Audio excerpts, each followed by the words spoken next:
돈을 버는 다양한 방법, 재테크 기사와 돈 되는 정보로 투자의 기준을 제시해주는 재테크 노하우 머니쇼 시작합니다. 간밤 뉴욕 증시 반도체주가 좀 많이 떨어졌습니다. 필라델피아 반도체 지수가 5% 넘게 급락하면서 3대 지수 모두 하락했죠. 네, 그렇습니다. 뉴욕뿐만 아니라 유럽 증시에 이르기까지 네덜란드의 반도체 장비 업체죠. 네. ASML 충격이 좀 크게 다가온 하루였습니다. 계속해서 사상 최고치 경신 이어가던 다우와 S&P 500도 하락했고요. 나스닥 지수는 1%대 하락세를 보였습니다. 차익 실현 매물도 출회됐다고 하지만 아무래도 이 ASML 실적으로 인한 충격이 컸다고 보여지는데요. 그러나 시장 전반적인 매도세라기보다는 그동안 많이 달려왔던 기술주, 특히 반도체 관련 쪽에 낙폭이 크면서 지수가 충격을 받았습니다만 그렇다고 해서 시장 전체적으로 모든 업종에 매도세가 몰리는 양상은 아니었습니다. 자, 그러면 이제 140달러를 앞두는 이제 엔비디아까지 또 이제 큰 폭의 하락을 보였는데요. 오늘 우리 시장이 어떻게 될지. 네. 네. 맞습니다. 어제 코스피 코스닥 양시장 상승했습니다. 수급적인 측면으로 봤을 때는 좀 엇갈리는 모습이었는데 유가증권 시장에서는 외국인과 기관이 매수를 보였고요. 코스닥에서는 오히려 매도 우위를 나타냈습니다. 코스피 2630선까지 회복이 됐는데 지금 이 바이든 정부에서 또 AI 반도체 칩 수출 제한을 검토할 수 있다는 소식까지 네. 나오면서 반도체주가 여러 가지 악재에 휩싸인 것 같습니다. 오늘 국내 증시에서 반도체주 행보도 체크해 보셔야 될 것 같습니다. 그렇습니다. 예, 미국의 영향이 없지는 않겠지만 좀 덜했으면 하는 마음이고요.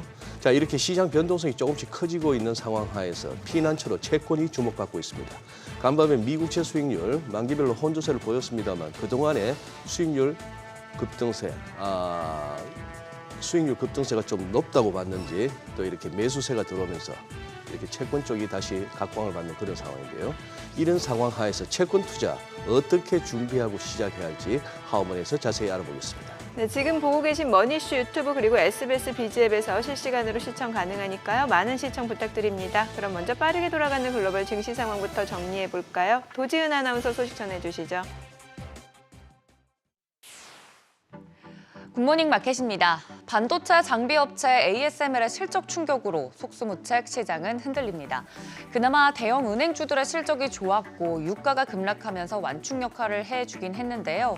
발등을 찍은 것도 실적, 믿는 구석도 실적입니다. 간밤 뉴욕 증시 3대 지수 모두 하락했습니다. 어제와는 정반대의 모습인데요. 다우 지수가 0.75%, S&P 500이 0.76%, 그리고 기술주 중심의 나스닥 지수가 1% 넘게 하락하면서 가장 하락폭이 컸습니다. 주요 종목들도 살펴보시면 먼저 애플은 모건 스탠리가 아이폰 16 프로와 프로맥스 모델이 전반적으로 수요가 증가하고 있다고 분석하면서 1% 상승에 성공을 했고요. 엔비디아는 미국 정부가 AI 칩에 대한 수출 라이선스 상한제 제한 관련 국가를 확대할 것이라는 소식과 또 말씀해 주신 것처럼 ASML의 실적 충격으로 반도체 업황 불황 심리가 확대되면서 하락폭을 더 키웠습니다. 4.69%, 4.52%의 하락으로 마감이 됐습니다. 이 영향으로 AMD나 마이크론, 브로드컴이나 TSMC 등 반도체 업종 전체적으로 하락했고요. 필라델피아 반도체 지수 무려 5% 넘게 하락했습니다.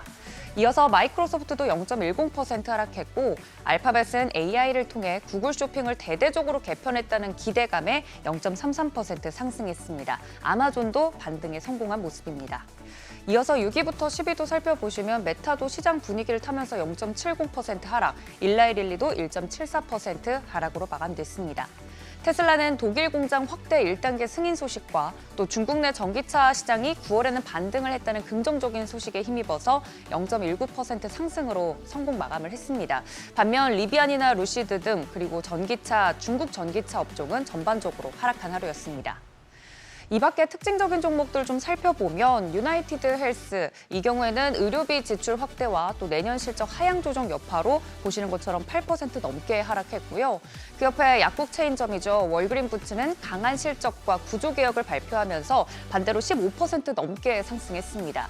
이어서 시티그룹도 이익이 감소하면서 주가는 5%대 하락하긴 했지만 이 밖에 JP모건이나 뱅크 오브 아메리카 또 웰스파고 등 실적 발표 후에 지속적으로 상승세를 이어오고 있습니다. 한마디로 개별 종목들이 실적 결과에 따라서 웃고 우는 하루였습니다. 먼저 시장에 찬물을 끼얹은 ASML 실적 좀 살펴봐야겠는데요. 약간의 해프닝도 있었습니다. 3분기 실적 보고가 당초 발표 예정이었던 날보다 더 빨리 회사 웹사이트에 올라온 건데요. 기술적 오류도 오류지만 더 큰 문제는 보시는 것처럼 보고서 내용이었습니다. ASML은 중국 매출 감소 등으로 내년 매출이 300억 유로에서 350억 유로 사이가 될 것이라고 발표를 했습니다. 시장 예상치 중간값인 361억 유로를 크게 밑돈 수치인데요. 미국의 반도체 수출 장비 통제에 중국 매출이 하락할 것으로 예상됐기 때문입니다. 회사 최고 재무 책임자는 중국 매출 비중이 20%까지 급락할 것이라고 언급을 하면서 ASML 주가 간밤에 16% 넘게 급락했습니다. 반도체 업황 자체에 대한 우려가 이처럼 커지면서 마치 도미노처럼 다른 반도체 종목들까지 우르르 주가가 떨어진 겁니다. 전문가들은 증시가 아직 난관을 벗어나지 못했다며 S&P 지수가 사상 최고치 기록하면서 빠르게 급등락 장세 연출되고 있어서 조만간 단기 하락장이 올 수도 있다고 지적을 했습니다. 하지만 여전히 강력한 3분기 실적과 견고한 펀더멘털 배경으로 지수는 연말까지 현재 수준으로 유지될 것이라며 지금보다 상승할 여력은 더 남아있다고 언급하기도 했는데요.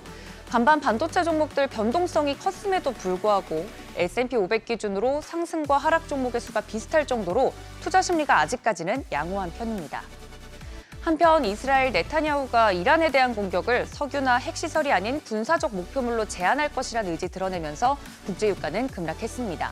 물론 이란의 피해 규모와 추가적인 공격 가능성이 완전히 사라진 건 아니지만 극단적인 상황까지는 아닐 것이란 점에서 국제유가 보시는 것처럼 5% 가까이 급락했는데요. 시장에서는 에너지 업종이 타격을 받았습니다. 브렌트유 배럴당 74달러 선에 WTI는 배럴당 70달러 선까지 하락 마감했습니다. 실적 발표에 따라 시정이 출렁이고 있습니다. 앞으로 발표될 주요 기업들의 실적에 따라서 변동성 더 커질 것으로 예상되는 만큼 잘 대비해 보셔야겠습니다. 굿모닝 마켓이었습니다.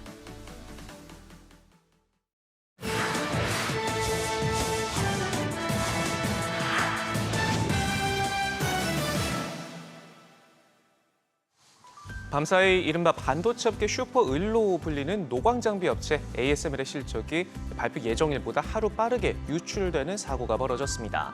사측은 서둘러 보고서를 내렸지만 실적 전망이 실망스러운 것으로 확인되면서 반도체 관련주들이 요동쳤는데요.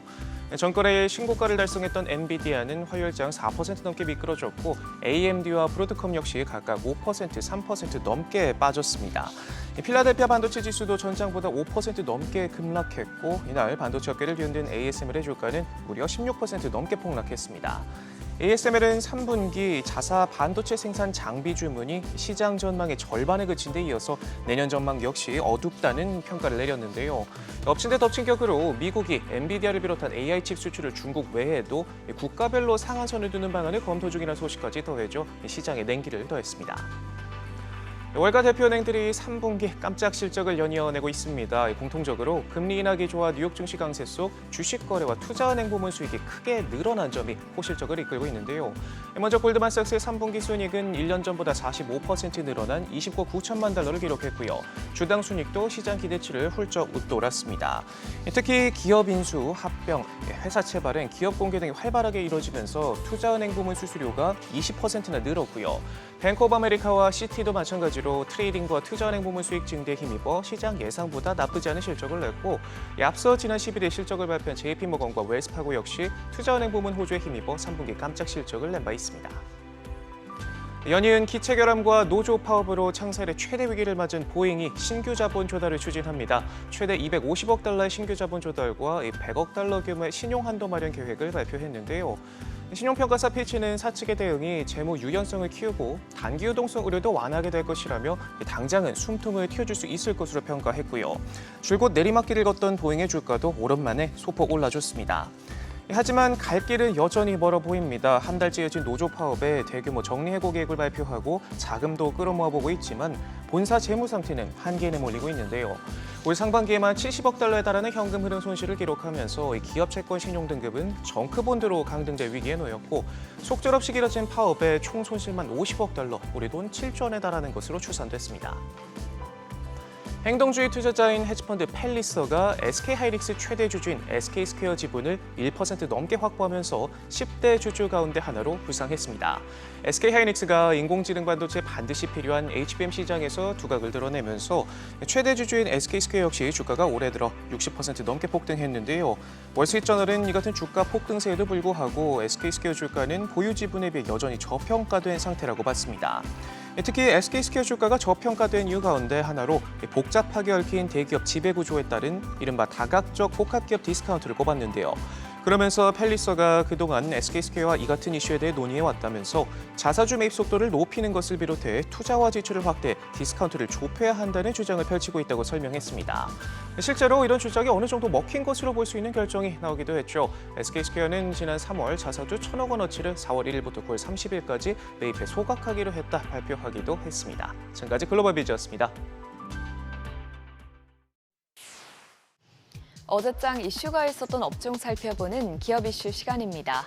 덴마크 제약사 노보노디스크의 비만 치료제 위고비가 드디어 국내에서 출시됐습니다. 출시 첫날부터 각 병의원들은 초도 물량 확보 경쟁에 뛰어드는 등 위고비 대란 조짐이 나타나자 관련주들이 급등세를 보였습니다. 어제 관련 업계에 따르면 위고비의 유통을 맡은 줄릭 파마코리아는 15일부터 본격적으로 위고비 물량의 주문 접수를 시작했는데요. 접수 시작 1시간 반 만에 서버가 마비됐다가 복구된 것으로 나타났습니다. 또한 위고비 펜 주사기 한 개당 공급가는 37만 2,025원으로 책정됐는데요. 하지만 이 가격은 병의원 공급가로 유통비용과 처방비용 등을 더해서 실제 소비자가가 정해진다고 합니다. 이에 따라 실제 가격은 병의원별로 천차만별이 될 전망이고 초기 물량 부족으로 당초 예상보다 가격이 크게 오를 가능성이 크다고 합니다. 이 소식에 어떤 기업들이 올랐는지 보면 블루엠텍은 위고비 국내 2차 도매를 맡을 가능성이 부각되면서 25% 올랐습니다.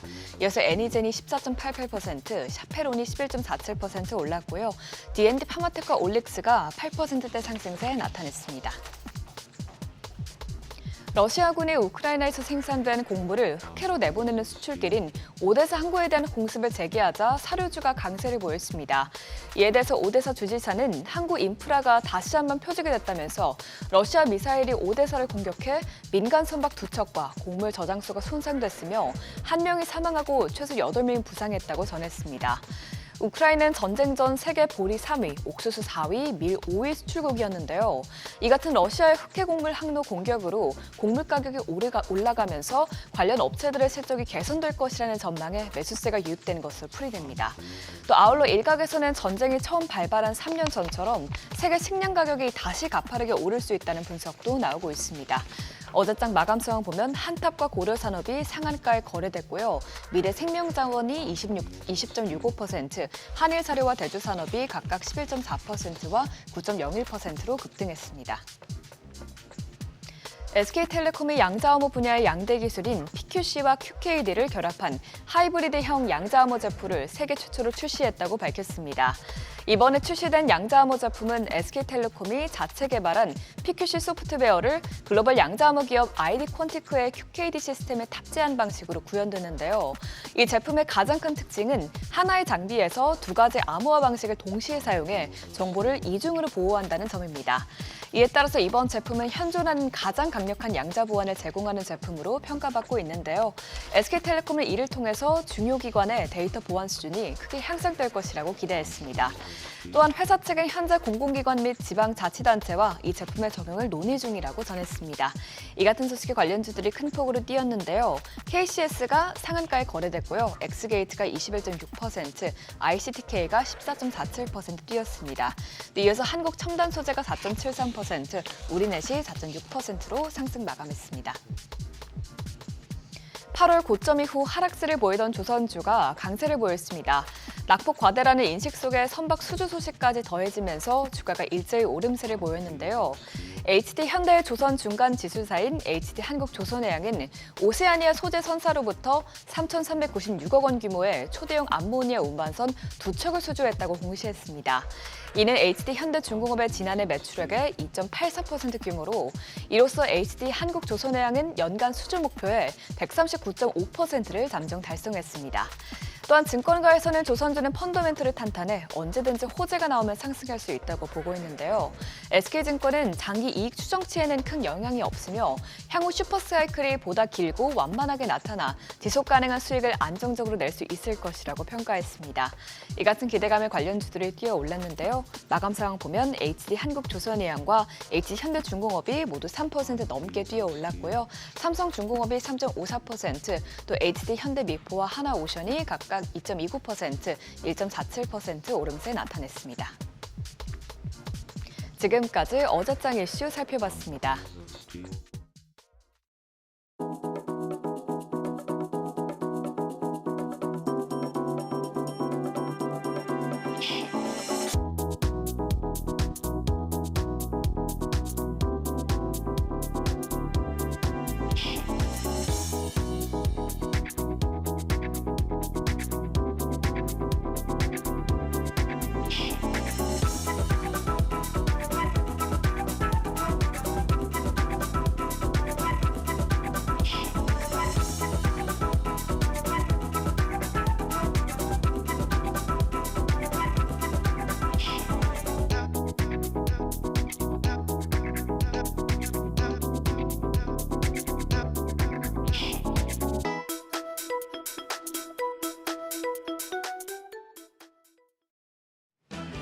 어제 국내 증시 양지수 모두 올랐습니다. 앞서 뉴욕 증시가 좋았던 터라 반도체주 중심으로 양호한 흐름이 나타났습니다. 그런데 반도체가 오르니 반도체가 약할 때 강했던 2차 전지는 떨어졌습니다. 자금 유입이 제한된 상황에서 수건 돌리기를 하는 듯한 모습인데요. 반도체에서 2차 전지, 2차 전지에서 다시 반도체. 그런데 간밤에 뉴욕 증시에서 반도체주가 급락했기 때문에 오늘 반도체는 또 다른 섹터로 수건을 돌려야겠습니다. 반도체 수건을 받아줄 섹터가 있을지 아니면 지수가 다시 조정을 받을지 어제장 복귀하면서 전략 세워가시죠. 양 지수는 소폭 올랐습니다. 코스피가 0.39% 상승해 2633.45포인트, 코스닥은 0.46% 상승하면서 773.81포인트에 마무리됐습니다. 엔비디아가 최고치를 기록했다는 소식에 반도체 투심이 개선된 영향이었습니다. 수급 상황도 양호했습니다. 유가증권 시장 2거래일 연속 메이저 수급 주체가 쌍끌이 매수세를 나타냈습니다. 외국인이 2,799억 원 순매수했고 기관도 214억 원 매수 우위 기록했습니다. 개인만 3,454억 원 매도 포지션 이어갔습니다. 코스닥 시장에선 정반대로 양매도가 나왔습니다. 외국인이 479억 원 매도 우위였고 기관 34억 원 순매도 기록했습니다. 여기서는 개인만 홀로 588억 원 사자 포지션 취했습니다. 시가총액 상위 종목들은 업종에 따라서 엇갈린 흐름이 나타났습니다.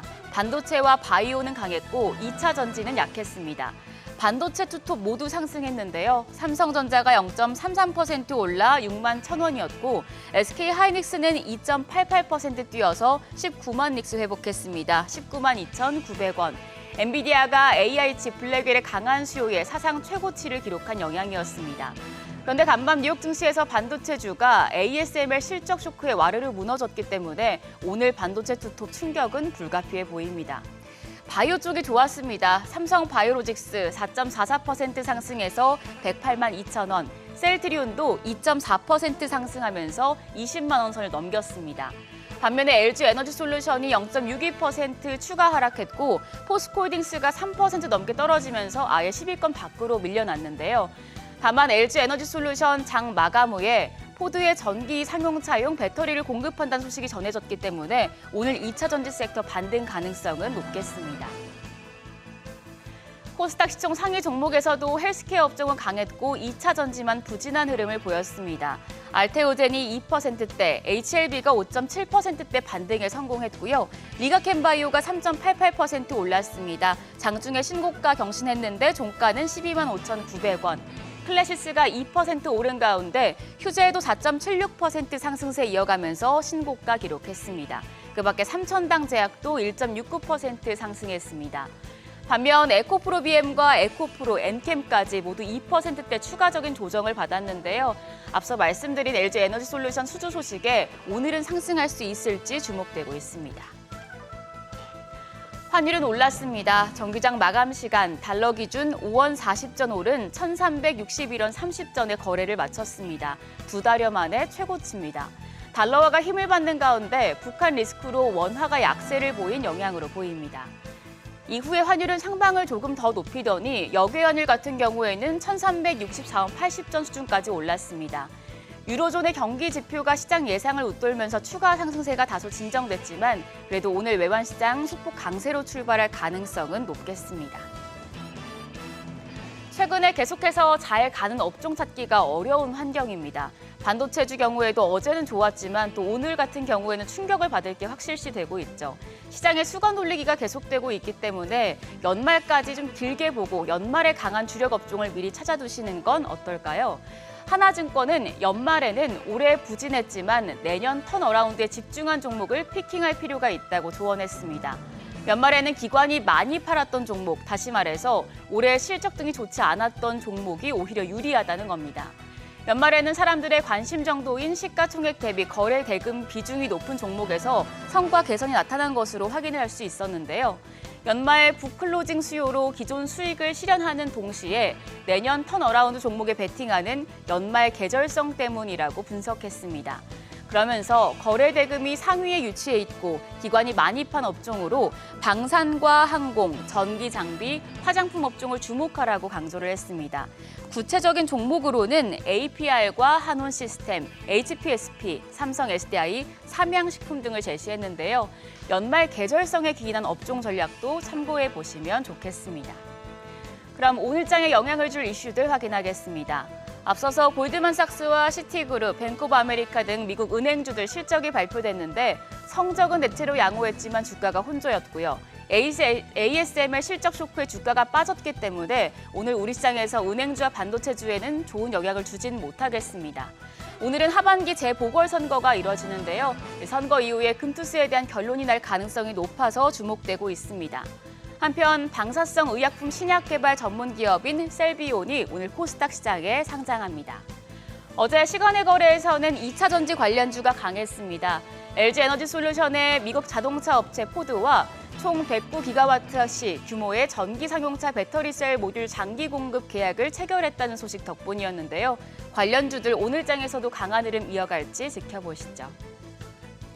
ASML 실적 쇼크에 우리 시장 반도체주 출렁일 가능성이 높습니다. 반도체가 던진 수건을 수주 이슈가 있는 2차 전지가 다시 받을지 아니면 이대로 자금이 빠지면서 지수도 충격을 받을지 시장 분위기 예의주시하셔야겠습니다.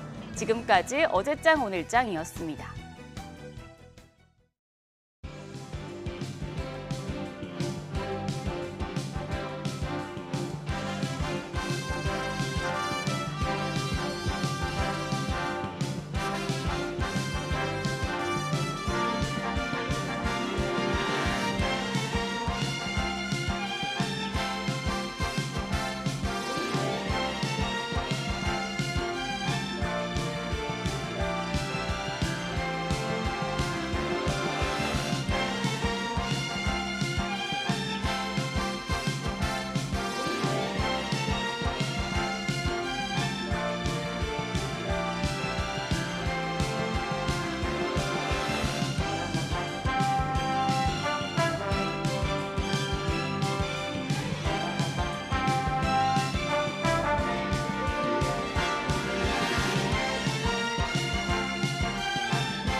네, 현재 시각 8시 24분 향해 갑니다. 지금 보고 계신 머니쇼 유튜브 그리고 SBS BG앱에서 실시간으로 시청 가능하니까요. 많은 시청 부탁드립니다. 그리고 다양한 정보 원하시는 분들 카카오톡 채널에서 크존 검색하셔서 친구 추가하시면 다양한 정보도 확인해 보실 수 있으니까요. 참고해 보시기 바랍니다. 최근에 뉴욕 증시 굉장히 기세가 좋았잖아요. 네. 반도체주가 지금 된소리를 맞았습니다. 바이든 행정부에서 지금 AI 반도체 칩 수출 제한을 할 수도 있다라는 보도가 나왔고 또 여기에다가 ASML이 원래는 실적 발표가 우리 시간으로 오늘 오후 2시였어요. 그런데 이게 웹사이트에 자체적으로 일시적으로 노출이 됐죠, 실적이. 네. 빨리. 예. 글쎄 말입니다. 지금 이렇게 시장 상황에 따라서 이렇게 보면은 사후적인 해설을 하는 사람들의 멘트 색깔도 달라지듯이 투자하시는 분들도 하루하루 또 마음이 달라지시지 않을까 싶은데. 그렇죠. 예.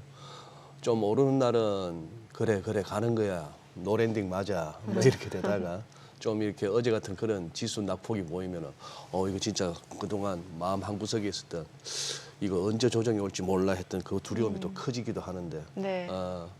다소 이렇게 뭐 여러 가지로 좀 혼란스러운 상황이 되어버렸습니다. 지표도 해석하기 나름이고 또 지표별로 또 혼조세이기도 하고요. 그렇죠. 고용 지표도 다 좀 제각각이잖아요. 그렇죠. 예. 예. 어제는 또 화요일 날 우리 시장 중심으로 짚었고 오늘은 또 글로벌리 한번 또 짚어보시죠. 네, 오늘 네. KB국민은행 자문교수 장재철 박사님 함께합니다. 어서 오세요. 어서 오세요, 안녕하십니까? 박사님. 한 달 만에 뵙습니다. 네. 예. 지금 뭐 뉴욕 증시도 증시지만 박사님 한 달 만에 출연이시니까 그 동안에 이렇게 쭉 뭐 좀 압축하셔서 보셨을 때 글로벌 경기 상황이나 뭐 지표 흐름이 어떻게 평가하실 수 있나요?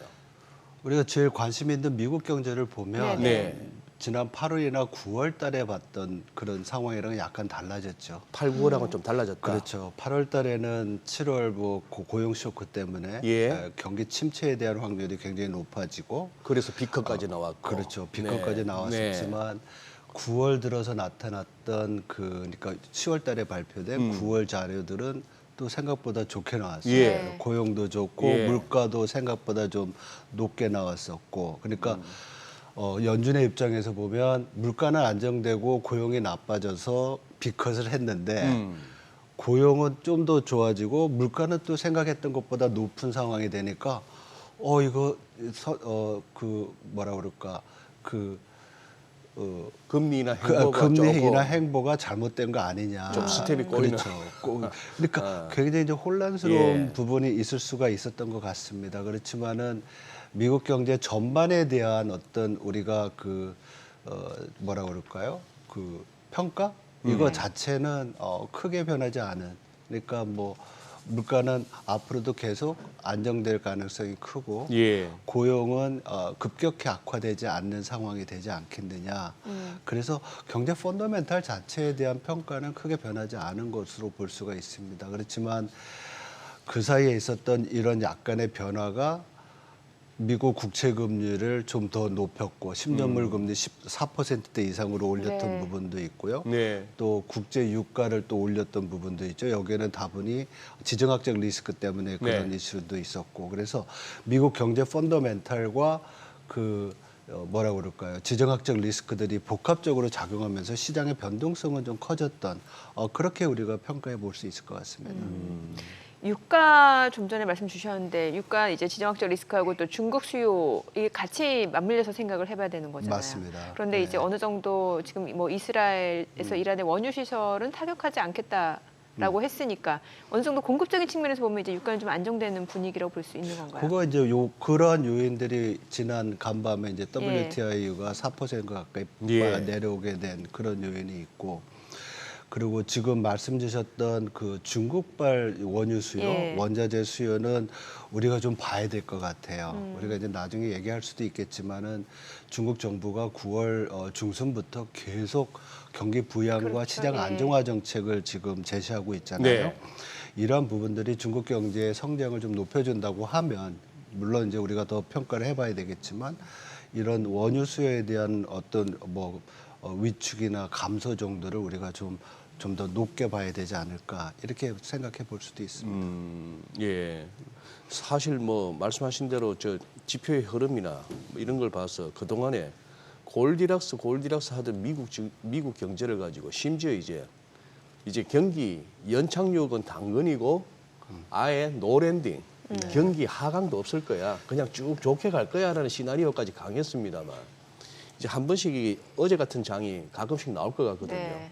무슨 뭐 지수가 1%대 하락, 네. 개별 종목이 그것도 아주 대형주들이 4%, 5%, ASML이 16% 하락이 뭡니까 하루 만에? 그렇죠. 이런 게 오면은 이게 뭐지 싶을 때가 있는데 지금 이게 자칫 또 과한 호들갑 내지는 과도한 또 공포가 되면은 또 이렇게 랠리에 동참할 수 있는 그 기회를 놓칠 수가 있는 거고, 아니면 여기서 계속 너무 젖어 있다 보면은 진짜 나중에는 노비드 장에서 사자도 없는 장에서 빠져나오지 못할 수도 있고, 네. 지금 이 진단도 또 어떻게 보면 너무 과도할 수도 있고 참 혼란스럽습니다. 그 시장의 변동성은 제가 볼 때는 미국 11월 초에 네. 있을 대선, 예. 그리고 그거에 따른 중국이나 아니면 또 다른 주요국의 중앙은행들의 정책 결정, 이러한 것들이 계속 이제 연이어 있기 때문에 적어도 올해 안에까지는 변동성이 있을 수 있는 변동성.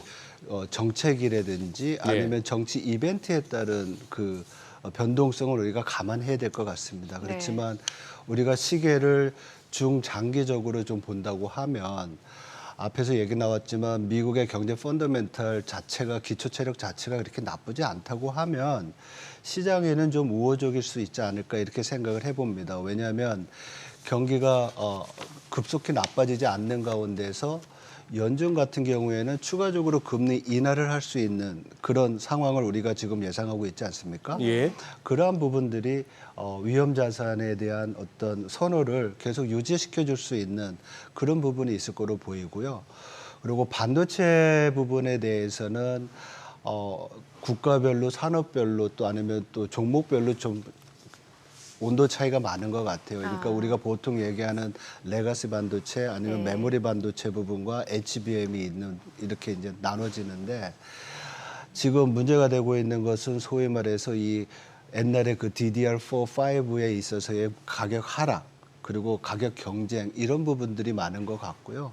HBM이나 이런 고부가가치 부분에 있어서는 내년에도 수요가 굉장히 있을 거기 때문에 우리가 그런 부분을 좀 구분해서 봐야 되지 않을까 이렇게 좀 생각이 듭니다. 그럼 바로 그 ASM을 좀 여쭤볼게요. 그 네덜란드 반도체 노광장비 업체인데 사실 이번에 실적 괜찮았어요. 그런데 이제 앞으로의 가이던스라고 하죠. 그러니까 뭐 순예약이라든지 순매출 전망치가 좀 안 좋았다라는 거는 사실 말씀 주신 대로 AI 반도체 쪽 수요가 탄탄하다라고 하며 이 장비 쪽 수요도 탄탄해야 되는 게 맞는 건데 왜 이 앞으로의 전망치가 이렇게 예상치를 하회했던 걸까요? 제가 뭐 반도체 전문가는 아니지만은 기본적으로 봤을 때 반도체 그 평균 가격 사이클이랑 이런 것들을 보면 제가 읽은 자료에 따르면 적어도 내년 상반기까지는 다운 사이클이 되고 그다음 하반기부터 이제 올라온다는 얘기가 있었거든요. 근데 그 부분에 있어서 반도체 제조용 장비를 만드는 게 ASML뿐만 아니라 또 다른 업체들도 많을 것이고 거기에 따른 경쟁 관계라고 그럴까요? 이러한 것들이 좀 복합해서 작용한 게 아닌가 이렇게 생각이 좀 듭니다. 사실 지금 엔비디아 주가는 지난 6월 20일 날 장중에 찍었던 140불 때까지 굉장히 근접했다가 어제 한 방 세게 맞았는데 4.7%. ASML 주가를 갖다가 우리 시청자 여러분께서도 그냥 구글 같은 걸 통해서 검색해 보시면 ASML 주가 한번 띄워서 이렇게 차트 보시면은 이 ASML은 7월 한 10일, 12일 그 무렵부터 꺾였거든요. 지금 화면에 나오네요. 네, 저 무렵.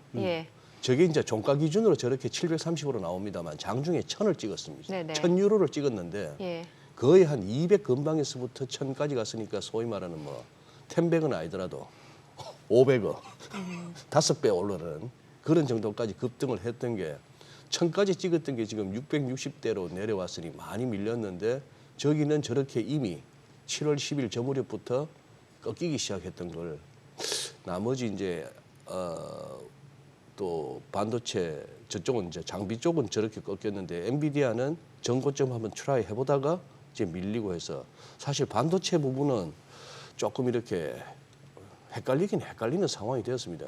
지금 박사님께서 말씀하셨던 계속해서 수요가 좋을 것이고 하는 부분은 또 이해가 되고 최근 뉴스의 흐름을 보니까 우리가 미국만 봤는데 뭐 영국 이런 데 할 것 없이 유럽 쪽도 어차피 저 AI 쪽은 갈 수밖에 없다 보니까 투자는 계속 이루어지겠고. 네, 맞습니다. 그러니까 지금 저 차트를 보면 바로 저 시점이 반도체 사이클이 이제 피크아웃 한다는 글쎄, 뉴스가 그 무렵이었죠. 그때부터 이제 나온 얘기인데 제가 이제 반도체 부분에 대한 문의가 많아가지고 좀 자료 보면은 이게 스몰 사이클이라는 얘기가 있더라고요. 빅 사이클에서 계속 가는 게 아니라 네. 사이클이 예, 작은 예. 게 이제 가다가 다시 올라오는데 그것이 내년 상반기 지나고 하반기부터는 소위 말해서 수요도 올라오고 고부가 가치 HBM의 어떤 가격이 높아지면서 평균 가격이 올라지면서 전반적인 반도체 섹터에서의 어떤 순풍이 분다, 회복이 된다 이렇게 이제 평가를 하는 것 같습니다. 그리고 말씀 주신 대로 그 AI 관련된 그 산업의 성장성은 적어도 2035년까지 매년 30% 이상씩 시장 네. 규모가 커진다고 지금 전망하고 있거든요. 거기에 따라서 또 뭐 AI가 지금 우리가 얘기하는 이런 어떤 컴퓨팅뿐만이 아니라 그 자동차라든지 또 무슨 가전이라든지 여러 부분으로 우리가 흡수될 그렇죠. 수 있는 예. 부분이 있기 때문에 지금 가격이 하락하고 있는 범용 그 반도체뿐만 아니라 그러니까 HBM뿐만 아니라 이 범용 그 반도체 부분에서도 수요는 커질 거로 보는 거죠. 다만 이제 한국 같은 경우에는 중국과의 경쟁이 앞으로 더 가열될 거기 때문에 우리가 마켓 쉐어를 좀 내줄 수밖에 없다라는 그런 것들이 좀 부정적인 영향을 주는 것으로 보이고 있습니다. 그 중국 얘기 주셨으니까 간밤에 또 뭐 ASML 실적 말고도 사실 그 이전에 나온 거는 바이든 정부가 네. 그 AI 반도체 칩에 대해서 수출을 제한할 수 있다 이런 보도가 나왔단 말이죠. 이게 사실은 결국에는 중국에 판매하지 말라는 거고 거의 중동 국가들을 상대로 수출 제한이다라는 얘기까지 나올 정도입니다. 그러니까 중동 국가에서 이 AI 반도체 칩을 사가지고 중국에 재판매할 수 있다. 그렇죠. 이거를 막겠다라는 거잖아요. 그럼 네, 이게 네, 사실 네. 관련 기업들은 분명 매출이라든지 부분에 타격이 있을 수밖에 없을 것 같은데요. 네, 근데 이제 지금 우리가 생각을 해보는 것이 시장이 그저 구분되는 거잖아요. 예. 중국이라든지 아니면 지금 중동 얘기 나왔지만 바이든 정부 입장에서는 이제 그런 각각의 국가별로 또 상한 쿼터를 주겠다는 그렇죠. 얘기도 예, 하고 예. 있잖아요. 근데 미국 자체 내에서만이라도 수요가 상당히 이제 많은 것으로 지금 분석이 되고 있어요. 그래서 그런 쪽에 좀 수출이 막히더라도 궁극적으로는 자체적으로 또 미국 내에서 또 공급을 해서 수요를 맞출 수 있는 그런 부분이 있지 않을까 이렇게 생각을 하는데요. 근데 이 미국 뭐 지금 우리 대선에 대한 어떤 불확실성은 있지만은 뭐 트럼프 후보 전 대통령이나 아니면 해리스 후보가 부통령이 대통령이 되더라도 둘 중에 누가 되더라도 이 대중국에 대한 이 반도체 부분과 그 하이엔드 기술에 대한 예. 제약은 아마도 계속될 가능성이 커요. 그래서 이런 부분들은 특히 거기에 대해서 되게 강한 트럼프가 대통령이 될 경우에는 굉장히 부정적인 영향을 우리가 또 생각해 봐야 되는 부분도 있습니다. 이게 사실 반도체뿐만 아니라 이제 배터리 쪽도 마찬가지잖아요. 네, 예. 맞습니다. 예. 결국 산업 정책 자체가 트럼프 행정부와 그 트럼프 후보와 해리스 후보 간의 그 차이가 나기 때문에 네네. 이러한 것들이 궁극적으로 미국 내의 산업뿐만 아니라 소위 말해서 뭐 칩액이나 아니면 인플레이션액에 따라서 미국에 투자한 여러 가지 여러 나라들의 어떤 그 뭐라 그럴까요? 이런 부분들도 다 영향을 받아가지고 좀 여러 가지 우리가 생각해 볼 게 많을 것 같습니다. 중국 얘기 하신 김에 조금만 더 네네. 한번 그야말로 딱 3차례에 걸쳐서 부양책 발표가 있었습니다. 네. 제일 처음은 인민은행이 스타트를 끊었고 금리 내리겠다 쪽이었고 두 번째가 이제 중국 발전개혁위원회 거기서 재정정책이라고 표방한 게 2천억 위안 그것도 내년에 잡혀있던 예산 조기 집행 네. 그게 이제 굉장히 실망스러워서 급등했던 중국이나 홍콩 증시가 또 급락으로 돌아서는 배경이 됐고 네. 지난 주말에 뭐 재정부장 좀 약하긴 약합니다.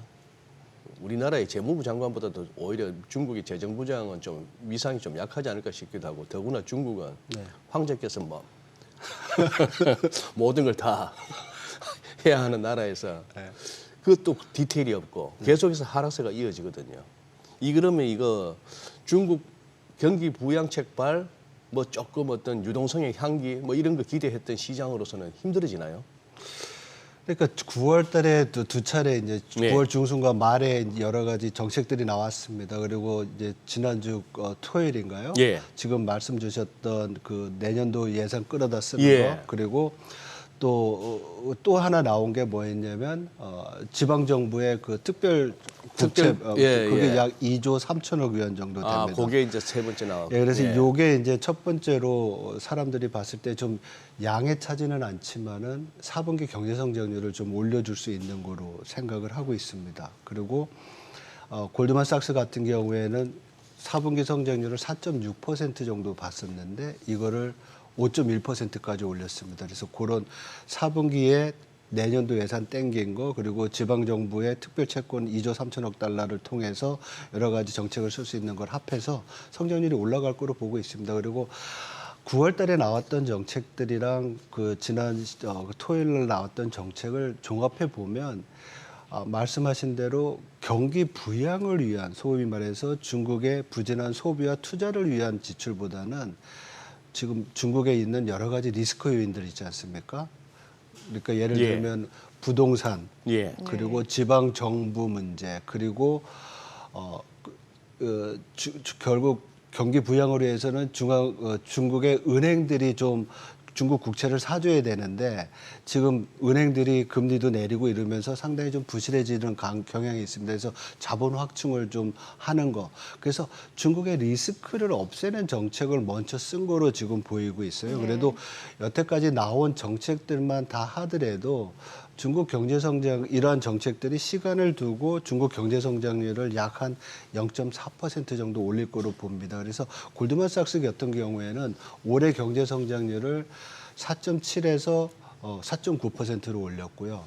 그리고 네. 내년도 경제 성장률을 지금 있었던 여러 가지 정책들이 좀 구체적으로 실현된다고 하면 4.3에서 4.7%로 상향 조정한 그런 부분은 있습니다. 근데 지금 우리가 더 주목해야 될 것은 중국 정부가 말씀하신 대로 좀 소극적인 그런 정책을 여태까지 썼는데 예. 지난 토요일 날 나왔던 얘기 중에서 우리가 주목해야 될 것은 내년도 재정 적자 기준을 3% 정도로 보고 있는데 예. 이거를 더 확대할 가능성도 있고 여태까지 썼던 재정 규모보다는 더 크게 소비와 투자를 위해서 재정 지출을 할 수 있다라는 의사표명을 했습니다. 그래서 이러한 것들이 내년도에 결정이 돼야 되는데 우리가 그 시점을 올해 10월 말에 있는 전인대회 상무위원회 그리고 네. 12월 초에 있는 중앙경제공작회의 예. 여기에서 이러한 것들이 좀 구체화되면 중국 경제의 플러스 알파의 성장을 좀 기대할 수 있는데 이건 지켜봐야 될 이슈로 보고 있습니다. 저는 지금 말씀하신 그 지난 주말에 그 발표됐던 대응책 중에 중국의 이제 지방 정부가 지금 박사님 소개해 주셨다시피 특별 국채를 발행해서 네. 소위 말해서 이제 재정을 조금 더 풀겠다 하는 얘기였습니다. 근데 저는 뭐 개인적으로 너무 중국 경제 운영 방식이나 어떤 공산당 체제 하에서의 자본주의라는 게 믿음지가 않아서 그런지는 몰라도 그리고 기존에 그 뭐 중국 정부나 중국 인민들이나 할 것 없이 사실 빚으로 만들어낸 그거라도 보니까 비유컨대 이런 느낌이 들었습니다. 그 뉴스를 접할 때 아빠 우리 뭐 맨날 국내 무슨 집 주변에 산이나 올라가고 계곡만 가지 말고 우리도 남들처럼 해외여행 한번 다녀오자. 뭐 유럽도 한번 가고 뭐 이런 식으로 되었으니까 아빠가 기분 좋게 그래 한번 가자 했는데 아빠가 결국은 마이너스 대출 받아서 여행 비용을 마련하더라 말이죠. 네. 별로 그 여행 즐겁지가 않을 것 같아요. 네, 지금 말씀 주신 내용은 어떻게 보면 이제 결국 빚을 통한 경기 부양이라는 이슈고 중국 정부가 그러한 어떤 부정적인 요인을 많이 감안했기 때문에 굉장히 소극적인 그런 정책을 썼다고 볼 수는 있습니다. 그렇지만 거시경제 정책 자체가 소위 말해서 경기의 어떤 순환의 진폭을 줄인다는 점이 지속 가능한 성장을 더 보증할 수 있는 그런 툴이라고 보면 지금의 약간의 적자를 좀 늘려내는 부분이 그래서 경제를 좀 안정적으로 운영하는 것이 중장기적으로는 좋을 수 있다라는 그런 표현입니다. 그렇지만 지금 뭐 글로벌 금융위기와 코로나 위기 이후에 글로벌 경제에서 주요 이슈는 과도한 정부 부채입니다. 그리고 뭐 정부뿐만 아니라 민간 부분의 부채 이것이 지속적으로 가능한지 여기에 대한 이슈가 있기 때문에 재정을 좀 늘린다고 하더라도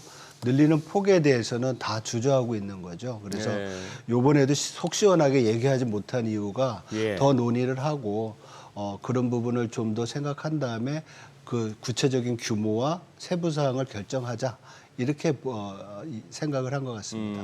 네. 그럼 다시 이제 미국 연준 얘기를 좀 여쭤볼게요. 지금 전반적으로 이제 미국 경기에 대해서는 연착륙 기대감이 높아지고 있고 박사님도 실제로 미국 경기는 괜찮다라는 시각이신 것 같은데 그럼 앞으로 있을 FOMC에서 미 연준은 어떤 결정을 하게 될까요? 예, 지금 얼마 전에 어디 아티클을 읽으니까 네. 고도를 기다리며라는 연극이 있었잖아요. 그러면서 고도라는 사람이 이제 와야 되는데 안 오는 거잖아요. 그 네. 연극에서는. 근데 고도 리세션이라고 그러더라고요. 리세션이 안 와요.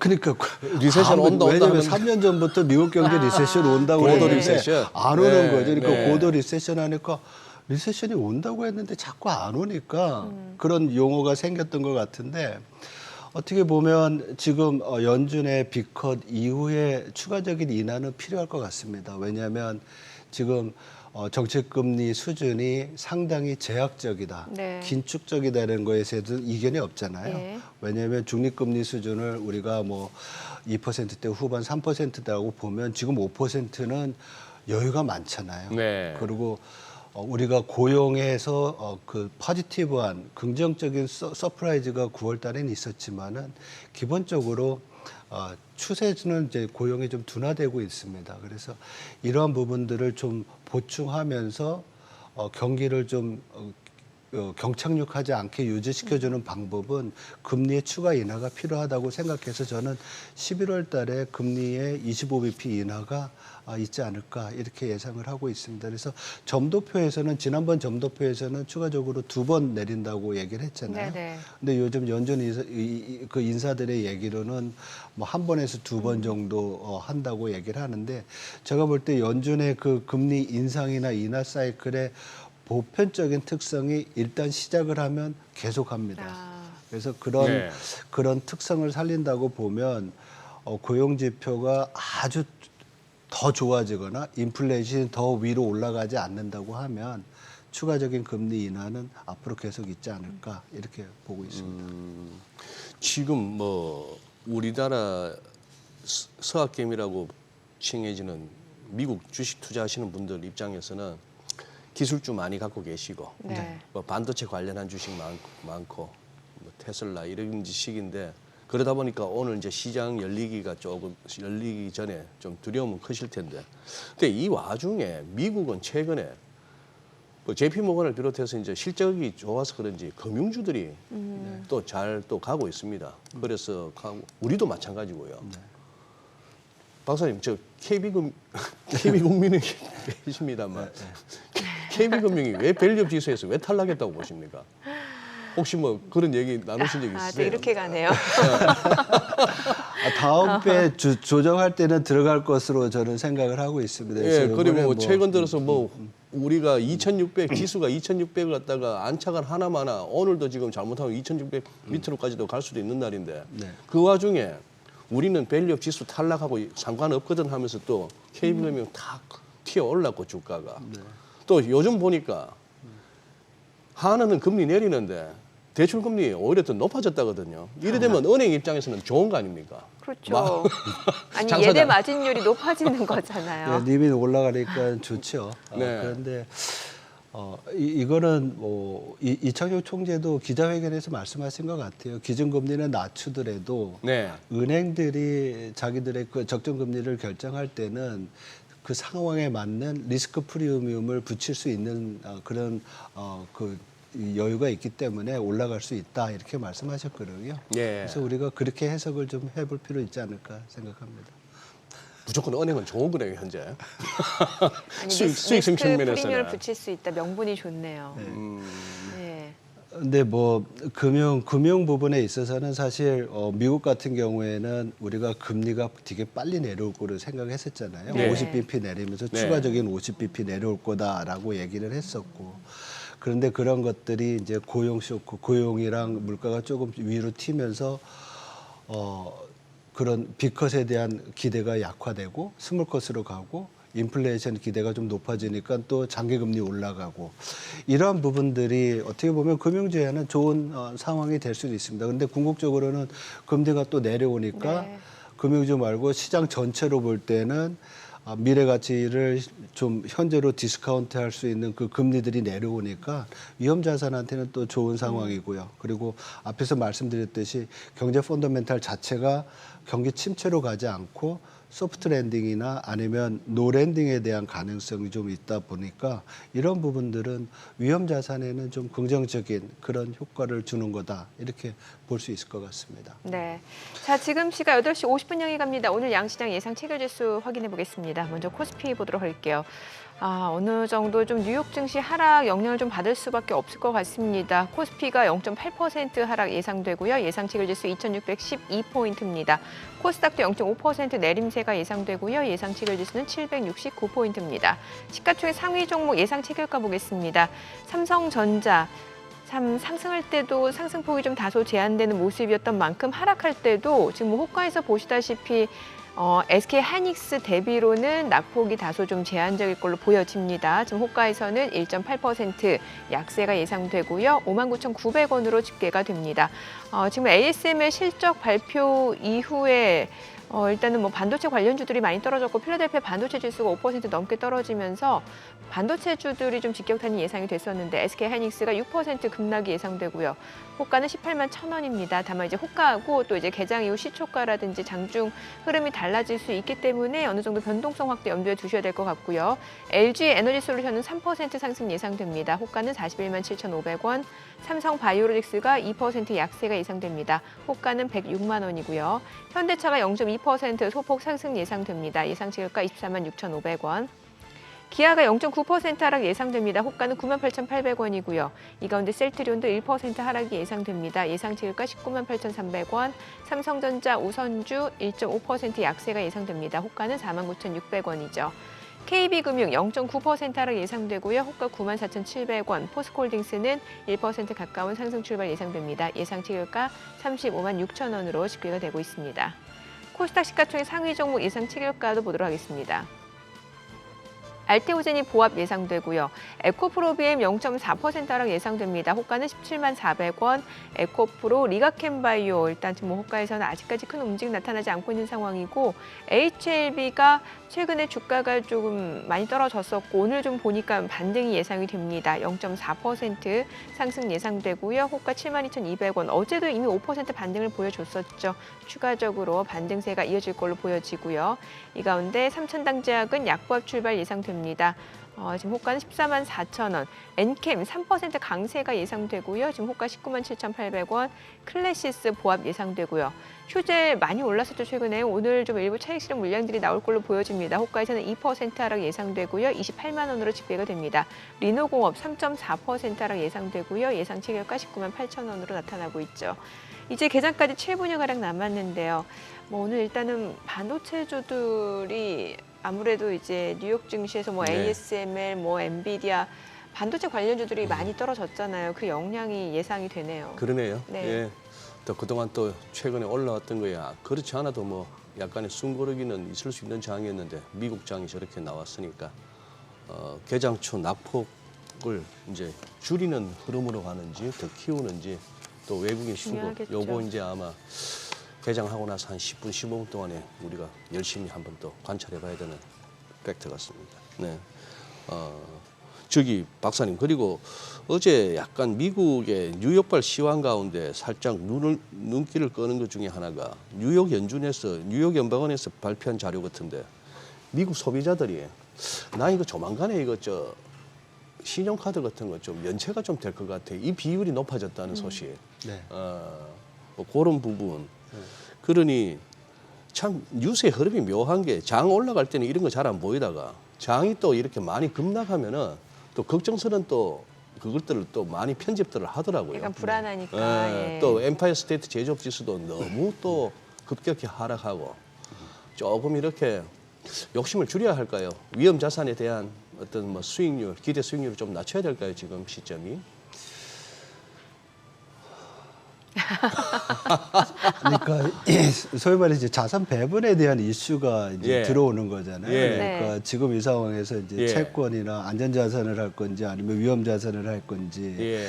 뭐 아니면은 뭐 우리가 크립토 그 뭐죠? 예. 그 코인 쪽. 코인 가상자산. 쪽으로 예. 가상자산을 예. 해야 될지 이런 이슈인데 모르겠습니다. 그러니까 지난 뭐 1년 또 지금 상반기까지 굉장히 좋았던 이 주식시장의 성과를 보면 좀 숨을 고를 필요는 있을 거라고는 생각해 볼 수 있을 것 같아요. 근데 중요한 것은 말씀드렸듯이 우리가 생각하고 있고 우려했던 부분에 대한 그러니까 경기의 어떤 급락에 대한 리스크는 점점 줄고 있는 상황이고 그리고 금융 비용이라고 얘기할 수 있는 금리 부분은 현재보다 앞으로 우리가 뭐 3개월, 6개월을 보면 내려올 수 있는 부분이라는 점을 생각을 해보면 우리가 지금 포지션을 그렇게 크게 좀 중기적으로 봤을 때 네. 줄여야 될 이유가 있을까 이런 생각을 좀 해볼 수 있는 것 같아요. 예. 그리고 지금 이제 이러니까 이 기존에 있었던 뭐 연체율이 올라가거나 또 지금 우리 맨날 얘기했던 것이 상업용 부동산 얘기 많이 예. 했었잖아요. 맞아요. 그것도 거의 뭐 고도 수준입니다. 안 와요. 이제 뭐 거의 얘기 안 합니다. 좋은 뉴스가 그거 몇년 많을 전부터, 때는 예. 다 예. 잠기고 이러는데 조금 시장이 불안해지면 이제 하나씩 꺼내서 쓰는 거죠. 예, 그런 것 이게 같아요.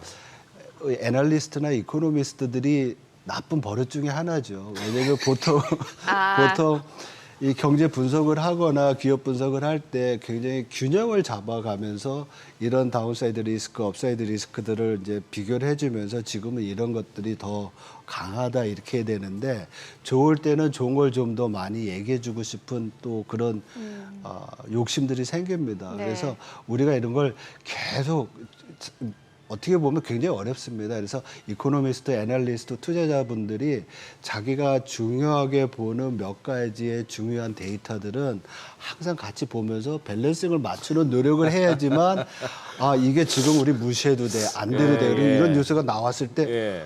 와, 이건 뭐 큰일 나는 거 아니야? 이런 네. 것들을 우리가 없앨 수 있는데요. 네. 사실 우리가 이렇게도 볼 수 있어요. 연체율이 올라가는데 그 임금 상승률은 또 굉장히 좋게 유지가 되고 있어요. 예. 또 저축률도 좋고 그렇다고 보면 연체율이 올라가도 옛날에 임금이 낮아지거나 저축률이 낮았을 때와는 또 다른 현상이 나타날 수 있거든요.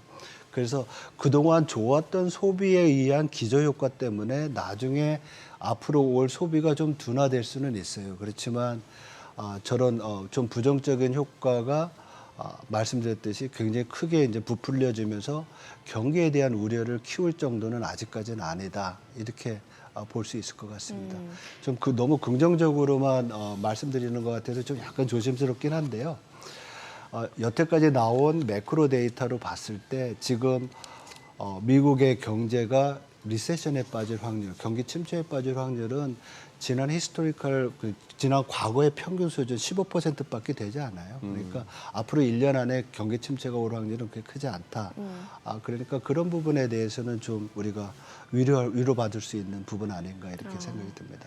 또 이게 심리적인 측면에서 보면 투자자들이 뭐 보니까 저도 이거 간밤에 나온 걸 본 건데 그 뱅크 오브 아메리카에서 투자자들 대상으로 설문조사를 했더니 지금 어느 쪽 자산 배분을 어떻게 하는지에 대해서 주식 비중이 굉장히 높고 오히려 채권하고 현금 비중은 줄이고 있다라고 하더라고요. 그만큼 지금 전반적으로 위험자산 선호도가 굉장히 높다는 거잖아요. 그래서 이를 두고 또 일각에서는 과매수 상태다. 네. 그러니까 좀 경계해야 된다. 이런 분석도 또 나오더라고요. 그 얘기는 워렌 버핏이 뭐 현금 비중 높이자 뭐 네, 주부 예, 하면서 예. 그때 시가총액이랑 GDP 그 비교하면서 예. 그 비중이 몇 %였죠? 그게 이제 깨지면서 나왔던 예. 얘기인데 항상 시장의 평가는 그럴 수 있습니다. 그래서 좀 과도한 부분이 있다고 하면 앞으로 경제 성장률 자체가 예를 들면 미국의 경제 성장률이 올해 2.5%고 내년에 1.9%다. 그리고 올해 인플레이션이 2.6%고 내년에 2.4%다. 그러면 명목 성장률 자체는 내년에 낮아지잖아요. 예. 명목 성장률이라는 게 이제 가격이랑 물량을 곱한 그 토탈 레버뉴라고 보면 기업의 이익은 성장성이 좀 줄어들 수는 있어요. 그래서 그런 부분에 있어서의 소폭 조정은 있지만은 지금 우리가 위험 자산을 회피한다든지 그런 상황은 아닌 것 같습니다. 그래서 그런 부분은 우리가 좀 감안할 필요가 있습니다. 예. 전반적으로 위험 자산을 회피할, 그리고 경기도 좋다. 야, 근데 이제 문제는 그 경기에 대한 박사님의 진단이 어떤 뭐 현실적으로 그렇게 침체 정도는 아니다. 뭐 이렇게까지도 전개가 되는데도 불구하고 문제는 이 금융시장에 들어가 계신, 주식시장에 들어가 계신 분들의 포트폴리오 상황인데 내가 뭐 2차 전지가 됐건 반도체가 됐건 바이오가 됐건 너무 높은 레벨에 들어가 가지고 네. 경기는 나쁘지 않은데 내가 들고 있는 이쪽이 이제 한참 헤매면 힘든. 그 답은 저희가 거죠. 개장하고 들어보도록 그래. 하겠습니다. 오늘 국내 증시 예. 개장합니다.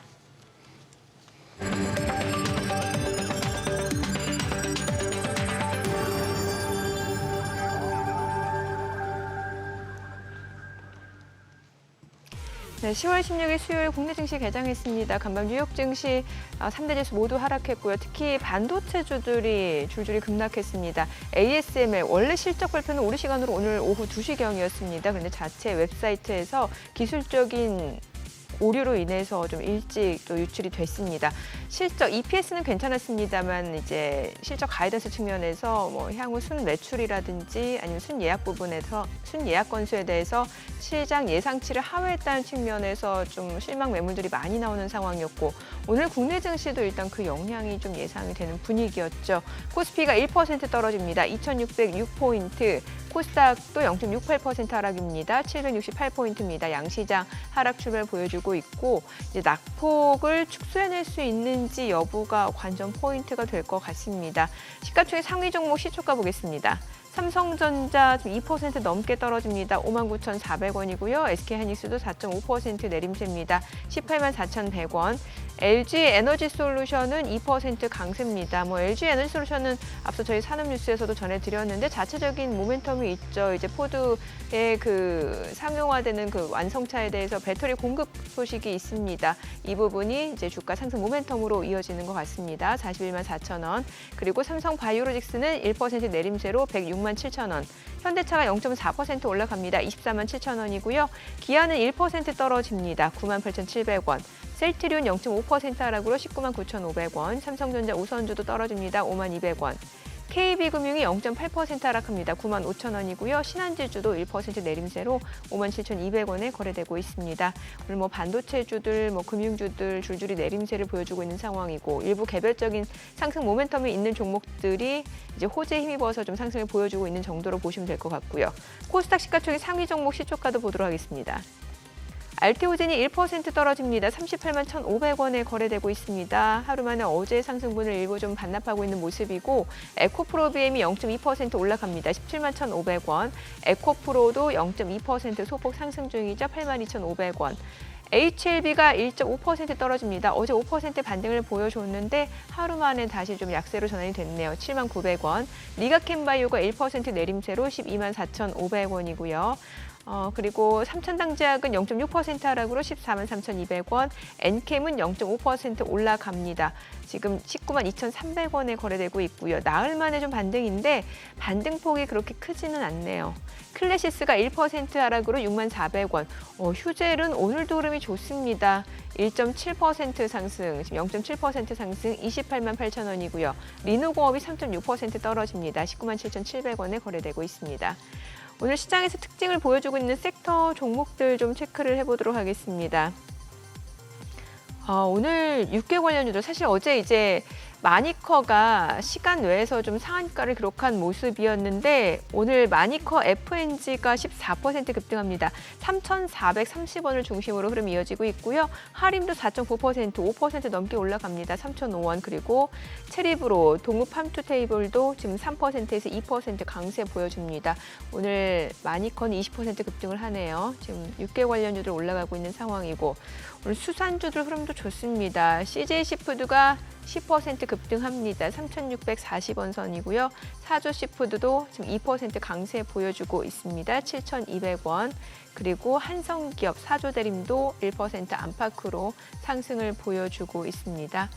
자, 오늘 육계 관련주 수산주들 흐름이 좋네요. 오늘 보니까 뭐 그런 쪽으로 이제 테마주가 좀 형성이 되는 모습이고 2차 전지 쪽은 앞서 보셨다시피 이제 LG 에너지 솔루션이 개별적인 재료로 좀 올라가고 있는 상황이고요. 그밖에 LNF가 1% 이상 올라가고 있습니다만 이게 같은 섹터 내에서도 종목들이 동반 강세를 보인다라기보다는 종목별로 조금 희비가 엇갈리고 있는 정도로 보셔야 될 것 같습니다. 자, 오늘 신규 상장한 종목을 보도록 하겠습니다. 오늘 셀비온 67% 급등을 합니다. 지금 현재 25,200원 선에서 움직임 이어지고 있습니다. 지금 셀비온 같은 경우는 이제 방사성 의약품 개발 전문 업체입니다. 오늘 신규 상장하고 지금 68%, 70%까지 급등을 하고 있는 상황입니다. 자, 지금 시각 9시 5분 향해 갑니다. 수급 상황 좀 체크해 보도록 하겠습니다. 오늘 유가증권 시장에서는 개인 투자자 순매수 보여줍니다. 1,607억 원 매수 우위고요. 1,807억 원 매수 우위, 그리고 외국인과 기관은 1,195억 원, 644억 원 순매도를 나타내고 있습니다. 코스닥에서도 개인 투자자가 순매수 보여줍니다. 413억 원 매수 우위고요. 외국인과 기관은 각각 150억 원, 204억 원 매도 우위를 나타내고 있습니다. 환율 체크해 보도록 하겠습니다. 간밤에 달러 인덱스가 또 올라섰는데 지금 달러원 환율 정규장 마감 대비로 3원 20전 상승한 1,364원 50전에 개장이 됐습니다. 와, 달러 강세는 계속해서 이어지네요. 그러네요. 예. 아유, 결국 1,360원도 열렸고 달러인이 그대로 있는데 우리만 올라왔어. 엔원이 제법 올라왔습니다. 한 10원 올랐어. 100엔당 915원까지 오고. 니케이도 이상하네요. 지수가 지금 뭐 1.7%대 하락인데 여기도 보면은 일단 훑어봐서는 다 빠지는 게 아니고 네. 오르는 종목, 빠지는 종목 했을 때 오르는 빨간 쪽이 오히려 더 많이 보이는 와중에 지수가 빠지고 뭐 그런 상황이 돼서 많이 올랐던 쪽에서 빠지고 좀 조정받고 그동안 소외됐던 육개주는 왜 뭐 치킨 대란입니까? 웬일로? 아니요, 뭐 구제역 이슈가 있는 것 같습니다. 구제역 이슈? 예, 그러다 보니까 어제 이제 마니커가 사실 시간외에서 상한가였거든요. 아, 그래요? 예. 예. 그거는 어떻게 됐습니까? 무슨 뭐 밀리의 서재니 예스24니 아, 그거는 오늘 좀 쉬어가는 상황인 것 같습니다. 지금 보게 되면은 삼성출판사 같은 경우가 호가에서는 움직임이 좋았는데 어제도 이미 급락을 했었고 오늘은 1% 상승에 그치고 있는 상황이고 예스24도 좀 화면 통해서 좀 보셔야 될 것 같은데 예. 딱 그 정도 약발이었구나. 예. 예. 그래 다시 또 테마로 가는 느낌? 예스24는 3%, 4% 하락이네요. 예. 예. 그러니까 지금 박사님도 나오셨으니까 한번 여쭤봐야 되겠습니다. 우리 지금 이 정도 환율에서 앞으로 환율이 좀 더 오르는 원화 약세가 뭐 전반적으로 좋을까요? 아니면 여기서 이제 환율이 좀 낮아져 주는 게 좋을까요, 박사님? 기본적으로 환율은 좀 내려와야 될 거로 내려와야지 될 것 같습니다. 물론 환율이 높아지면 우리 수출 기업들한테는 좀 좋은 부분은 있습니다. 그렇지만은 그 경제 전반적으로 봤을 때는 해외 부분으로부터 인플레이션을 수입할 수 있는 부분이 있잖아요. 수입 물가가 올라가서 그런 부분이 있고 또 균형 환율이라는 측면에서 본다고 하면 연준의 금리 인하 사이클이 시작된 상황에서 달러 강세는 좀 약간 이상한 그런 상황이거든요. 그래서 이런 부분들이 최근에 나타났던 그 미국의 10년물 국채 금리가 4% 위로 올라간 거, 네. 그리고 생각했던 것보다 미국 경제가 좀 좋았다는 부분, 이런 부분에다가 지정학적 리스크도 있죠. 그리고 우리는 또 지금 얼마만큼 반영이 됐는지 모르지만 최근에 아주 북한과의 또 군사적 긴장, 지정학적 리스크, 한반도에서의 이러한 요인들이 다 겹쳐서 이렇게 나타난 현상으로 좀 보입니다. 그래서 우리가 좀 중기적으로 생각해 본다 그러면 연말까지라고 본다고 하면 연준의 그 정책금리 자체가 25bp에서 50bp 추가적으로 내려올 수 있는 부분이 있고요. 이 부분이 국채금리에 반영이 된다고 하면 지금 4% 내외인 미국채 10년물 금리가 또 내려올 수 있는 부분이 있잖아요. 네네. 그렇게 된다고 하면 달러가 지금보다는 좀 약세로 가야 되지 않을까 이렇게 생각을 하고 있습니다. 앞서 소장님이 질문하려고 하셨던 게 어떤 거였죠? 아니 예, 투자자분들. 딴 거보다 그건 이제 높은 레벨에서 여기저기서 이제 막 얘기가 나올 때 들어가고 나면 항상 좀 고생한다는. 약간 뒷북 네, 느낌처럼요. 뒷북 느낌 이게 이제 좀 문제인데 사실 뭐 우리 국내로만 보자면은 진짜 뼈아픈 게 2차 전지였고 작년 여름까지 그랬던 거고 그 이후에 아직까지도 이게 솟아날 구멍이 잘 안 보이는데 그중 일부 대형 재료가 받쳐주는 대형 셀 업체 쪽에서는 이제 주가가 조금 희망적인 모습을 보이지만 조금 뭐 근본 없는 종목들은 어느 세월에 싶은 생각이 들고 반도체도 한번 시세가 나오는가 했다가 지금 뒤늦게 들어가신 분들은 지금 또 고생하시거든요. 그런 상황이 돼가지고 야 참. 근데 지금 박사님 저기 한은에서 뭐 금통위원 정도 하신다면은 금리 인하 쪽에 손들어 주시겠습니까? 아직은 좀 빠르다고 보십니까? 인하 쪽은 어떻게 판단하세요? 저는 금리 인하는 벌써 시작했어야 벌써 시작했어야 된다? 했다고 보고요. 금리 인하가 가져올 수 있는 부작용보다는 지금 금리 인하를 통해서 경기를 부양시킬 수 있는 그 효과가 있다고 하면 네. 오히려 거기에 더 신경을 써야 되지 않을까 이렇게 생각을 합니다. 예를 들면 2분기 경제 성장률 적게되면 마이너스였잖아요.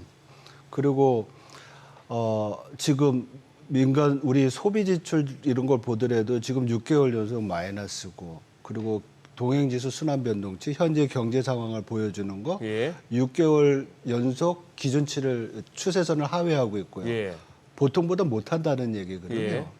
이런 상황에서 금리 인하가 이제 시작이 돼야 되는 거고요. 일부에서는 뭐 지금 뭐 이번 금통위에서 포워드 가이던스로 얘기 나왔던 것이 뭐 앞으로 3개월 내에는 금리 인하 없을 거라는 그런 게 이제 중론이라고 하지만은 제가 볼 때는 기본적으로 경기의 내수 경기가 부진한 이 상황이라고 하면 그렇게 막 늦게까지 갈 필요가 있을까 이런 생각이 좀 듭니다. 그래서 금리 인하를 물론 지금 3.5에서 3.25 내렸고 우리 중립금리를 2.5%라고 본다고 하면 그 정도까지는 저도 좀 내리는 게 좋지 않을까 이렇게 생각을 합니다. 그리고 지금 그 부작용으로 얘기하는 것이 가계부채, 네. 뭐 주택가격 상승 네. 이런 부분들인데요. 이거는 사실 금리를 통해서 결정될 요인은 아니라고 보고 있어요. 저는 개인적으로. 물론 금리를 내리면 차입 비용이 낮아지고 투기적인 예, 수요가 예, 늘어날 수는 예. 있습니다. 그렇지만 우리가 집값을 결정하는 경제 모델을 돌린다고 하면 네. 주택 가격에 영향을 받는 것이 과연 금리만인가? 그건 아니잖아요. 뭐 여러 가지 다른 뭐 규제일 수도 있을 거고 예. 아니면 또 세금이 있을 수도 있고 아니면 향후 집값에 대한 전망의 어떤 센티멘트도 있을 거고 그래서 여러 가지 요인 중에서 금리가 너무 부각되는 것 자체는 한국은행 입장에서 금융 안정이라는 그 주제 때문에 뭐 걱정하는 건 알겠지만 저는 금리를 좀 더 낮춰서 소비와 투자 그리고 우리 기업들 중소기업들의 금융 부담을 낮춰주는 것이 더 필요하지 않나 이렇게 생각을 합니다. 일본은 어떨까요? 지금 그 일본은행 부총재가 이제 금리 인상 기조를 좀 이어갈 것을 시사했는데 네. 향후 어떻게 보세요? 지금? 그동안 달러 엔 환율이 이제 높았을 때, 그러니까 네. 엔화 약세가 됐을 때 일본 중앙은행이 금리 인상을 했죠. 예. 그거의 가장 큰 얘기는 뭐냐면 아까 우리가 이제 우리 달러 원 환율이 높을 때 원화가 약세가 됐을 때 인플레이션 압력이 있을 수 있는 건 똑같습니다. 예. 일본도 인플레이션 압력을 줄여야 되는 상황이잖아요. 네. 엔화가 약세가 되면 수입 쪽에서의 물가 상승이 높아지니까 예. 엔화 강세가 필요했던 부분이 있었어요. 근데 최근에 일본 중앙은행이 금리도 올렸고 연준이 금리를 낮추면서 이게 좀 엔화가 강세가 됐었잖아요. 근데 최근에 다시 또 약세로 돌아갔거든요. 그래서 이런 상황이 계속 연출이 된다고 하면 그리고 일본의 경제 성장률이 잠재 성장률로 내년까지 수렴할 것 같아요. 경제 성장률도 좋아지고 인플레이션도 지금 높은 상황이고 임금 상승률도 높고 이런 경제 펀더멘탈이 받쳐준다고 하면 금리 인상은 있어야 될 거라고 봅니다. 정책 금리 인상은 뭐 이달은 아니더라도 연말 아니면 내년 초. 그래서 지금 아이비들이 해외 아이비들이 보는 것은 일본 중앙은행의 그 정책 금리 자체가 내년에 0.7에서 1%까지 올라갈 거로 전망을 하고 있습니다. 네. 그래서 그런 부분들은 궁극적으로 미국의 금리는 내려오면서 미 국채 금리가 내려오고 네. 일본의 정책 금리는 올라가면서 그 스프레드가 네. 격차가 줄어드니까 엔화가 내년 말에는 지금보다 상당히 강세가 될 가능성이 많다는 것이 우리가 보통 전망할 때 쓰는 환율 모형에서는 나오는 예. 거죠. 거기에 따르면 약 한 130엔대까지도 갈 수 있는 그런 상황이라고 볼 수 있습니다. 모델에 따르면. 네. 알겠습니다. 오늘 내용 잘 들었습니다. 고맙습니다. 네, 고맙습니다.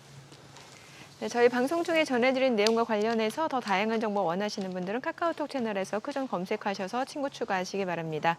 최근 외국인 관심 있게 보는 리포트까지 확인해 보겠습니다.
오늘 우리 시장, 미국의 ASML 실적 쇼크에 따라 지금 양시장 모두 내리고 있습니다.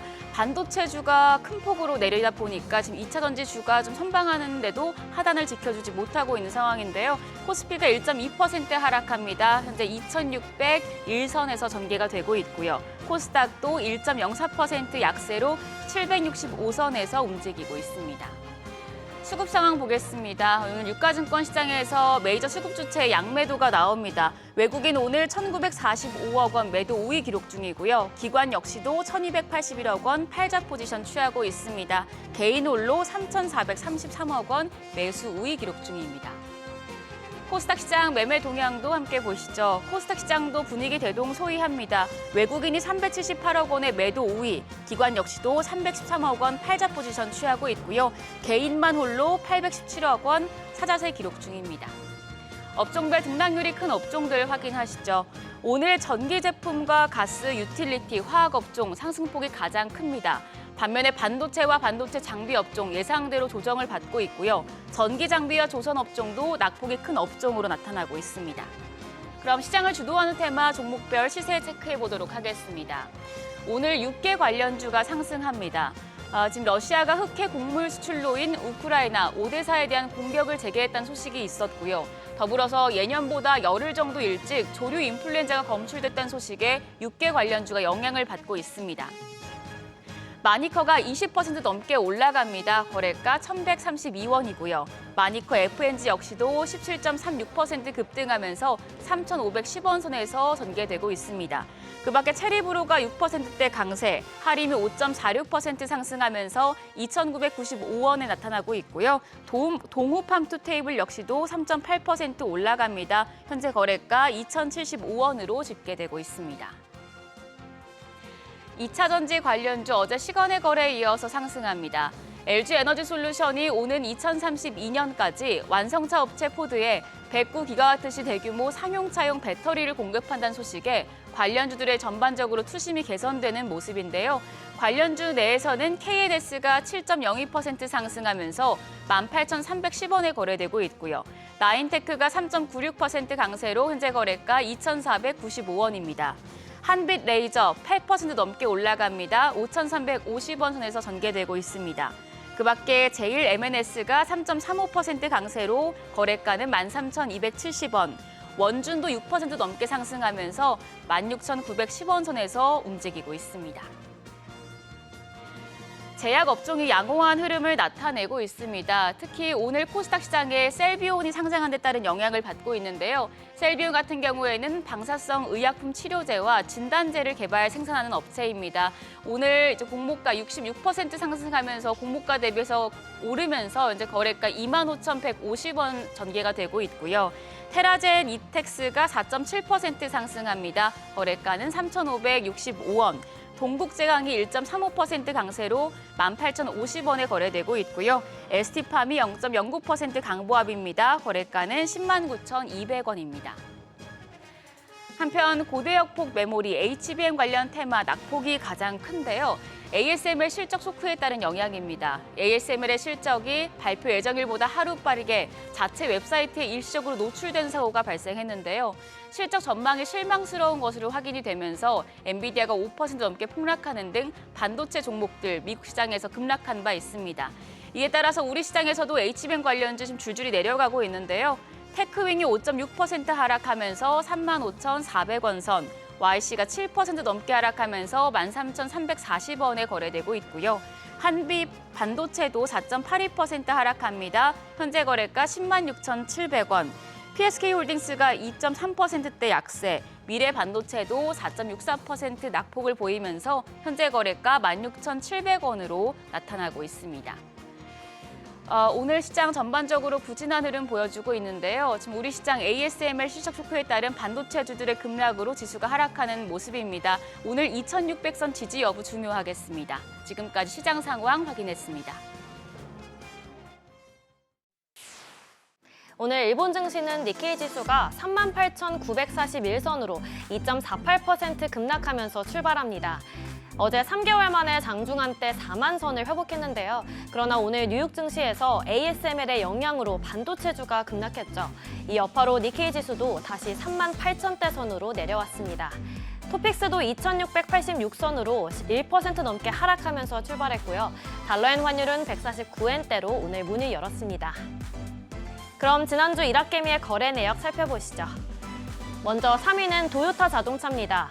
도요타가 미국 내 전기차 생산을 2026년으로 늦췄습니다. 생산 예정인 전기차 차량의 설계를 일부 변경했고 차량 품질을 확보하기 위해 시기를 연기한 것으로 풀이되는데요. 또 북미의 다른 전기차 현지 생산 계획도 재검토합니다. 이에 주가가 떨어지면서 저가 매수에 나선 것으로 분석됩니다. 2위는 니케이 225 ETF입니다. 지난주 니케이 지수가 좋은 흐름을 보였습니다. 15일엔 장중한 때 4만 선을 터치했는데요. 미국 경제가 회복력을 보였고 반도체 재고 증가와 또 중국 경제가 바닥을 쳤다는 기대 등 세 가지 순풍이 주도했다는 의견입니다. 이에 일합개미가 차익 실현에 나선 것으로 분석됩니다. 마지막으로 1위는 미국 장기채 NYG ETF입니다. 엔화가 2달 만에 약세로 돌아섰습니다. 현재 149엔대를 기록하고 있는데요. 지난주 미국 고용지표 영향으로 연준의 금리 인하 관측이 후퇴한 가운데 미국 장기금리가 계속 상승세를 보이면서 미일 금리 차를 의식한 엔 매도와 달러 매수 흐름이 엔화를 끌어내렸습니다. 오랜만에 보인 엔화 약세에 일합개미가 거센 매수세를 보였습니다. 이어서 일본 증시에서 주목받았던 이슈들도 함께 살펴보겠습니다. 저가의 동침이 글로벌 완성차 업계의 생존 전략이 되고 있습니다. 내연 기관차 시장에선 경쟁 관계였지만 자율주행 등 모빌리티 산업의 패러다임이 변화하면서 불확실성에 함께 대비할 파트너십이 중요해졌기 때문인데요. 이에 일본 대표 기업 혼다와 닛산 또 미쓰비시가 삼각 동맹을 맺었습니다.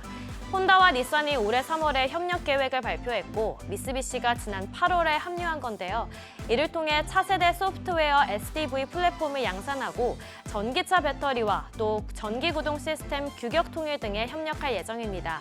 또 이종업계까지 협력을 확대할 전망인데요. 과거의 영광을 재현할 수 있을지 주목됩니다.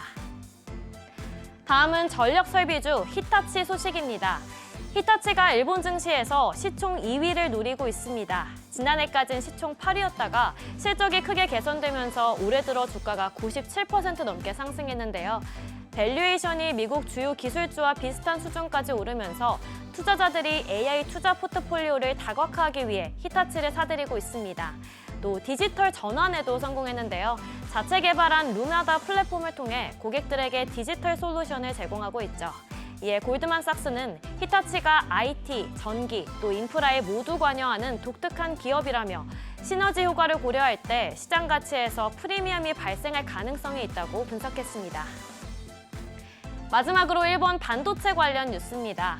일본 반도체 기업 도쿄 일렉트론의 화성 테크놀로지 센터가 이달 중으로 완공됩니다. 국내 두 번째 R&D 시설인데요. 또 인도에서도 칩 엔지니어 팀을 구성해 인도의 반도체 제조 확대에 기여하겠다는 계획을 발표했습니다. 이처럼 일본 반도체 기업들은 국제 경쟁력 강화를 위해 전략을 모색하고 있는데요. 라피더스와 덴소를 비롯한 8개 기업도 첨단 반도체 설계 방식 표준화를 추진하기로 했습니다. 이를 통해 다양한 종류의 반도체를 결합하는 과정이 간소화되고 또 개발 속도도 빨라질 것으로 기대됩니다. 지금까지 일본 뉴스 전해드렸습니다.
대내외 리스크로 변동성이 높아지면서 좀처럼 증시 방향성을 파악하기 어려운 상황이 이어지고 있습니다. 또 이런 상황에서 채권 투자 고려하는 분들 많이 계실 것 같습니다. 네, 안전한 피난처로 주목받는 채권 투자.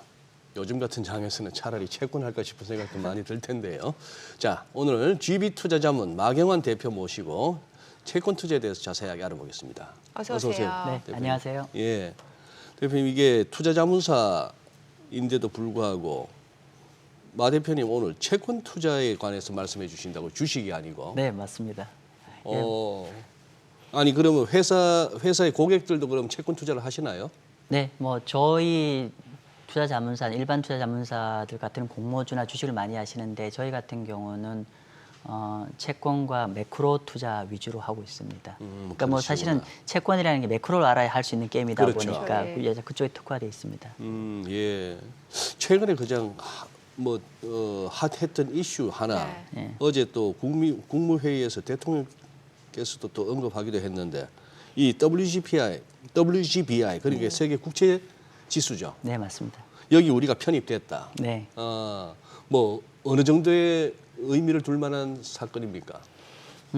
사실은 뭐 굉장히 의미가 있죠. 그 자체로 얘기하면. 자체로는? 자체로 네. 뭐 우리가 기관마다 뭐 얘기는 다르지만은 저희가 전 세계 채권 지수에서 이번에 편입되면은 9위 사이즈고 전체 인덱스의 한 2.2% 정도 되니까 단순 추산하면은 작게는 60조, 많게는 80조 정도의 현지 통화 표시 국채가 편입됩니다. 아하. 그러니까 그것의 의미는 뭐냐면은 예. 보통 국채는 두 가지 타입이 있죠. 하나는 달러 표시 채권이 있고 하나는 원화 표시 채권이 있는데 원화 표시 채권의 바스켓이 벤치마크에 들어가는 거고 따라서 우리나라 외국인이 우리나라 채권 한 70조 정도를 중장기적으로 다 편입을 벤치마크에 넣어야 되고 또 그만큼 또 원화도 그만큼 매수해야 된다는 얘기가 되는 거니까 호재는 맞죠, 사실은. 네.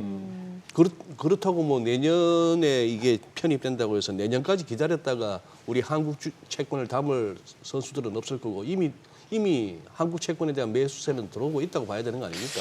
그렇게 볼 수도 있는데, 네. 그러니까 예를 들면 어떤 그런 뉴스 때문에 매수하는 사람 투자자들은 이미 다 선취매가 들어갔을 거고요. 들어갔을 거고. 그러니까 이제 제가 요 그 WGBI 인덱스 관련해서 어떤 효과는 예, 저는 예. 약간은 단기와 중장기로 나눠야 될 것 같은데 네. 단기적으로는 그 효과는 굉장히 제한적일 것 같다. 단기적으로는? 예, 왜냐하면은 첫 번째로는 원래는 이제 기존에 요번에 그 시장에서 예측했던 건 뭐냐면 보통 9월 말, 3월 말 요 주기로 이제 승인 여부가 결정이 나고 네. 이번 9월 말에 그러니까 발표가 안 나면서 이러면 내년 3월 정도에 이제 승인이 날 거다라고 판단했고 이제 그리고 승인 난 다음에는 보통 한 6개월 뒤에 본지수에 편입이 됩니다. 근데 이번 같은 경우는 어떻게 보면은 원래 시장 예측이 내년 3월 달 인데 요번 10월 달 발표했기 때문에 그 측면에서는 서프라이즈라서 굿뉴스인데 네. 근데 아쉬운 건 뭐냐면은 본지수 편입이 원래는 마켓에서는 내년 9월 말 정도 생각했는데 지금 실제로 11월 달이 되다 보니까 원래 또 본지수 편입은 예상보다 더 딜레이된 측면이 있기 때문에 그래서 영향은 제한적일 것 같고 그리고 아까 말씀 주신 대로 그러면 자금들은 언제 들어올 것 같냐라고 예. 했을 때 우리가 채권 자금은 크게 두 가지로 나눌 수 있죠. 말씀 주신 대로 이제 그 앵커님 말씀 주신 대로 우리가 액티브 자금 같은 경우는 어떤 뉴스를 먼저 예상을 해서 먼저 플레이하는 애들이 있고 두 번째로는 이제 그 벤치마크 결정되면은 그 벤치마크를 추종하는 자금들이 들어오는 거죠. 패시브 자금들. 예, 네. 패시브 자금들 같은 경우는 이제 글로벌 기관 투자가들의 전망에 의하면은 과거에 이전에 우리보다 먼저 됐던 게 이스라엘과 중국의 사례가 있는데 네. 중국 같은 경우 통상적으로 본지수 편입 스타트부터 해서 12개월에서 한 18개월에 걸쳐서 전체 자금 다 들어옵니다. 아, 그래요? 예, 그렇기 때문에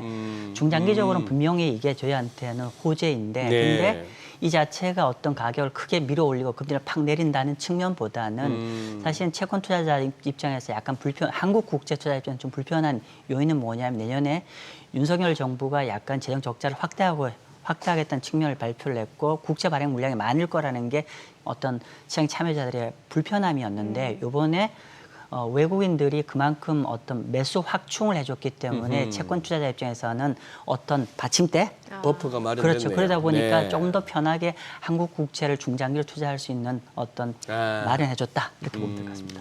네. 네. 그럼 채권 투자에 대해서 좀 본격적으로 여쭤볼게요. 사실 이제 주식 투자 대비로 이제 안전자산으로 좀 그렇죠. 많이들 생각을 하시는데 특히나 이제 뭐 시장 변동성이 클 때 또 아니면은 조금 어느 정도 자산이 있으신 분들이 채권 투자 많이 고려하시잖아요. 네, 그렇습니다. 예. 어떤 이유 때문인지 또 왜 채권 투자를 또 생각해 봐야 되는지 좀 알려주세요. 네, 일단은 먼저 좀 쉬운 얘기부터 말씀드리고 예. 말씀드릴게요. 첫 번째는 뭐냐면 쉬운 얘기를 말씀드리면 채권 투자를 왜 하니라고 했을 때 보통 채권 투자는 수익 구조가 딱 두 가지입니다. 하나는 시간 가치 이자가 있을 것이고요. 네. 두 번째로는 채권 가격이 앞으로 오르고 내리냐의 이 기대감을 얘기할 네. 텐데 그렇죠. 첫 번째로는 한국과 미국 모두 다 지금 현재 채권 금리 자체가 이자 수익 자체가 예금 대비 경쟁력 있는 레벨이다.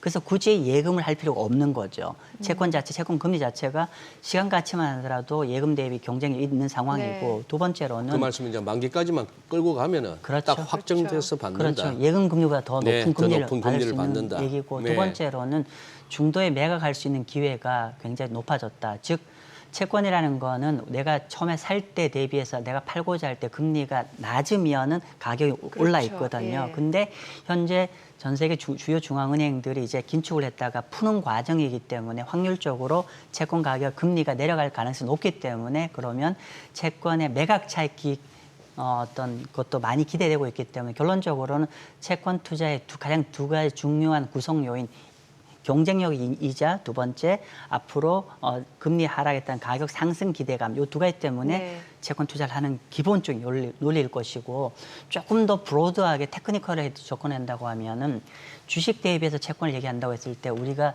사실은 주식이 우리 계속 모멘텀은 있지만 우리가 객관적으로 본다고 하면은 특히 미국 주식 같은 경우는 과거 대비해서 굉장히 밸류에이션이 비싼 게 팩트잖아요. 예. 사실은 그래서 보통 이제 전문가들이 자산 간의 매력도를 점검할 때 보면은 우리가 주식의 어닝 일드라고 해서 예. PER을 뒤집으면 나오는 값인데 네. 현재 미국의 나스닥의 어닝 일드가 한 2.8 정도 될 것이고 S&P가 한 3.7 정도 됩니다. 3.5, 네. 3.7인데 참고로 미국 국채금리 지금 4조. 예. 즉 이론적으로 그런 측면에서 밸류에이션 측면에서는 채권 자산이 좀 더 매력적이고 그거는 마지막- 뒤집으면 4가 되네요. 그렇죠. 그러니까 그리고 마지막 가장 중요한 건 뭐냐면 어쨌건 간에 우리가 현재 슬로우다운, 그러니까 소프트 랜딩을 할 거냐 아니면 일정 부분 리세션에 들어갈 거냐 우리가 악연이 있지만은 팩트는 뭐냐면 경제가 정점을 찍고 약간 둔화가 되는 거는 사실이기 때문에 이런 국면에서는 채권이 안전자산이기 때문에 굉장히 여러 측면에서도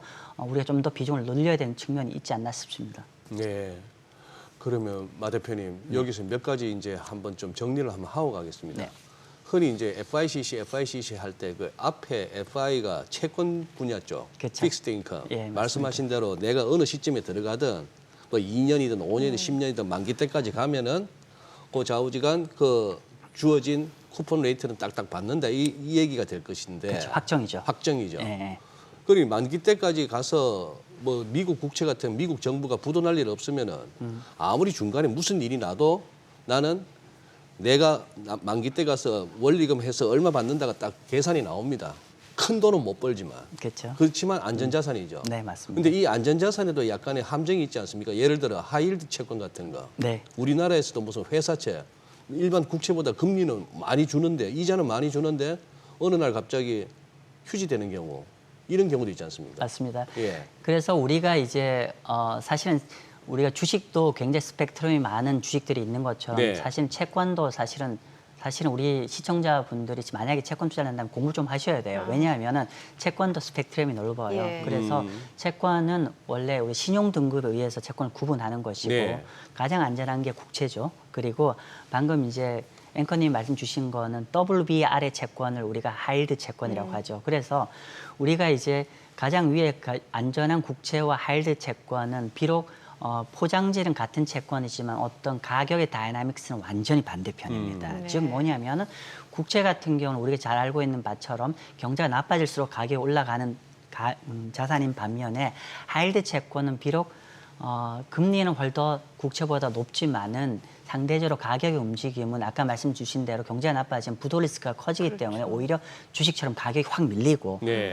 반대로 그런 자산들은 경제가 턴어라운드를 많이 한다고 하면 주식과 같은 방향으로 가격이 오릅니다. 채권 네. 불구하고. 예, 예. 그래서 우리가 채권을 한다고 해서 단순하게 모든 채권을 투자해야 되는 게 아니라 뭐 좀 표현이 그런데 조금 팁을 드리면은 금리가 낮은 채권을 하십시오. 그만큼 또 안전한 채권이니까. 금리가 낮은 채권.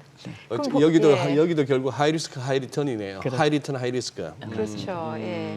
그리고 왜 또 보면은 그 발행 주체에 따라 다르잖아요. 뭐 지방채, 국채. 그러면 이것도 투자자분들이 여기서 뭘 고려해야 되는지도 좀 알려주세요. 그렇죠. 아까 방금 제가 예. 좀 전에 국채를 우리가 구분할 때는 신용 등급으로 구분해야 된다라고 했는데 그 신용 등급이라는 게 결국은 발행 주체에 대한 평가니까. 예. 그러니까 얼마나 안전한 친구냐 아니냐를 평가를 하는 거니까 사실은 우리가 보통 요걸 나중에 매트릭스로 이해하시면 됩니다. 예를 들면 국채 발행 주체가 국채라고 하면 당연히 등급이 트리플 A일 것이고 예를 들면 준정부면은 조금 낮을 것이고 뭐 그런 근데 그래서 큰 그림에서는 국가가 발행하는 것과 회사가 발행한 걸로 나눌 수 있을 것이고 그러면 당연히 발행 주체가 조금은 좀 덜 안전할수록 네. 금리는 더 높습니다. 그렇겠죠. 그래서 우리가 간혹 가다가 오늘 현재 내가 국채가 만약에 3%를 하는데 어떤 우리 증권사에 갔어요. 근데 5%짜리 채권을 얘기를 하는 예, 거예요. 예. 근데 여러 가지 얘기로 안전할 겁니다라고 하는데 사실은 PB들 그 말을 액면 그대로 믿으시면 안 되고요. 예.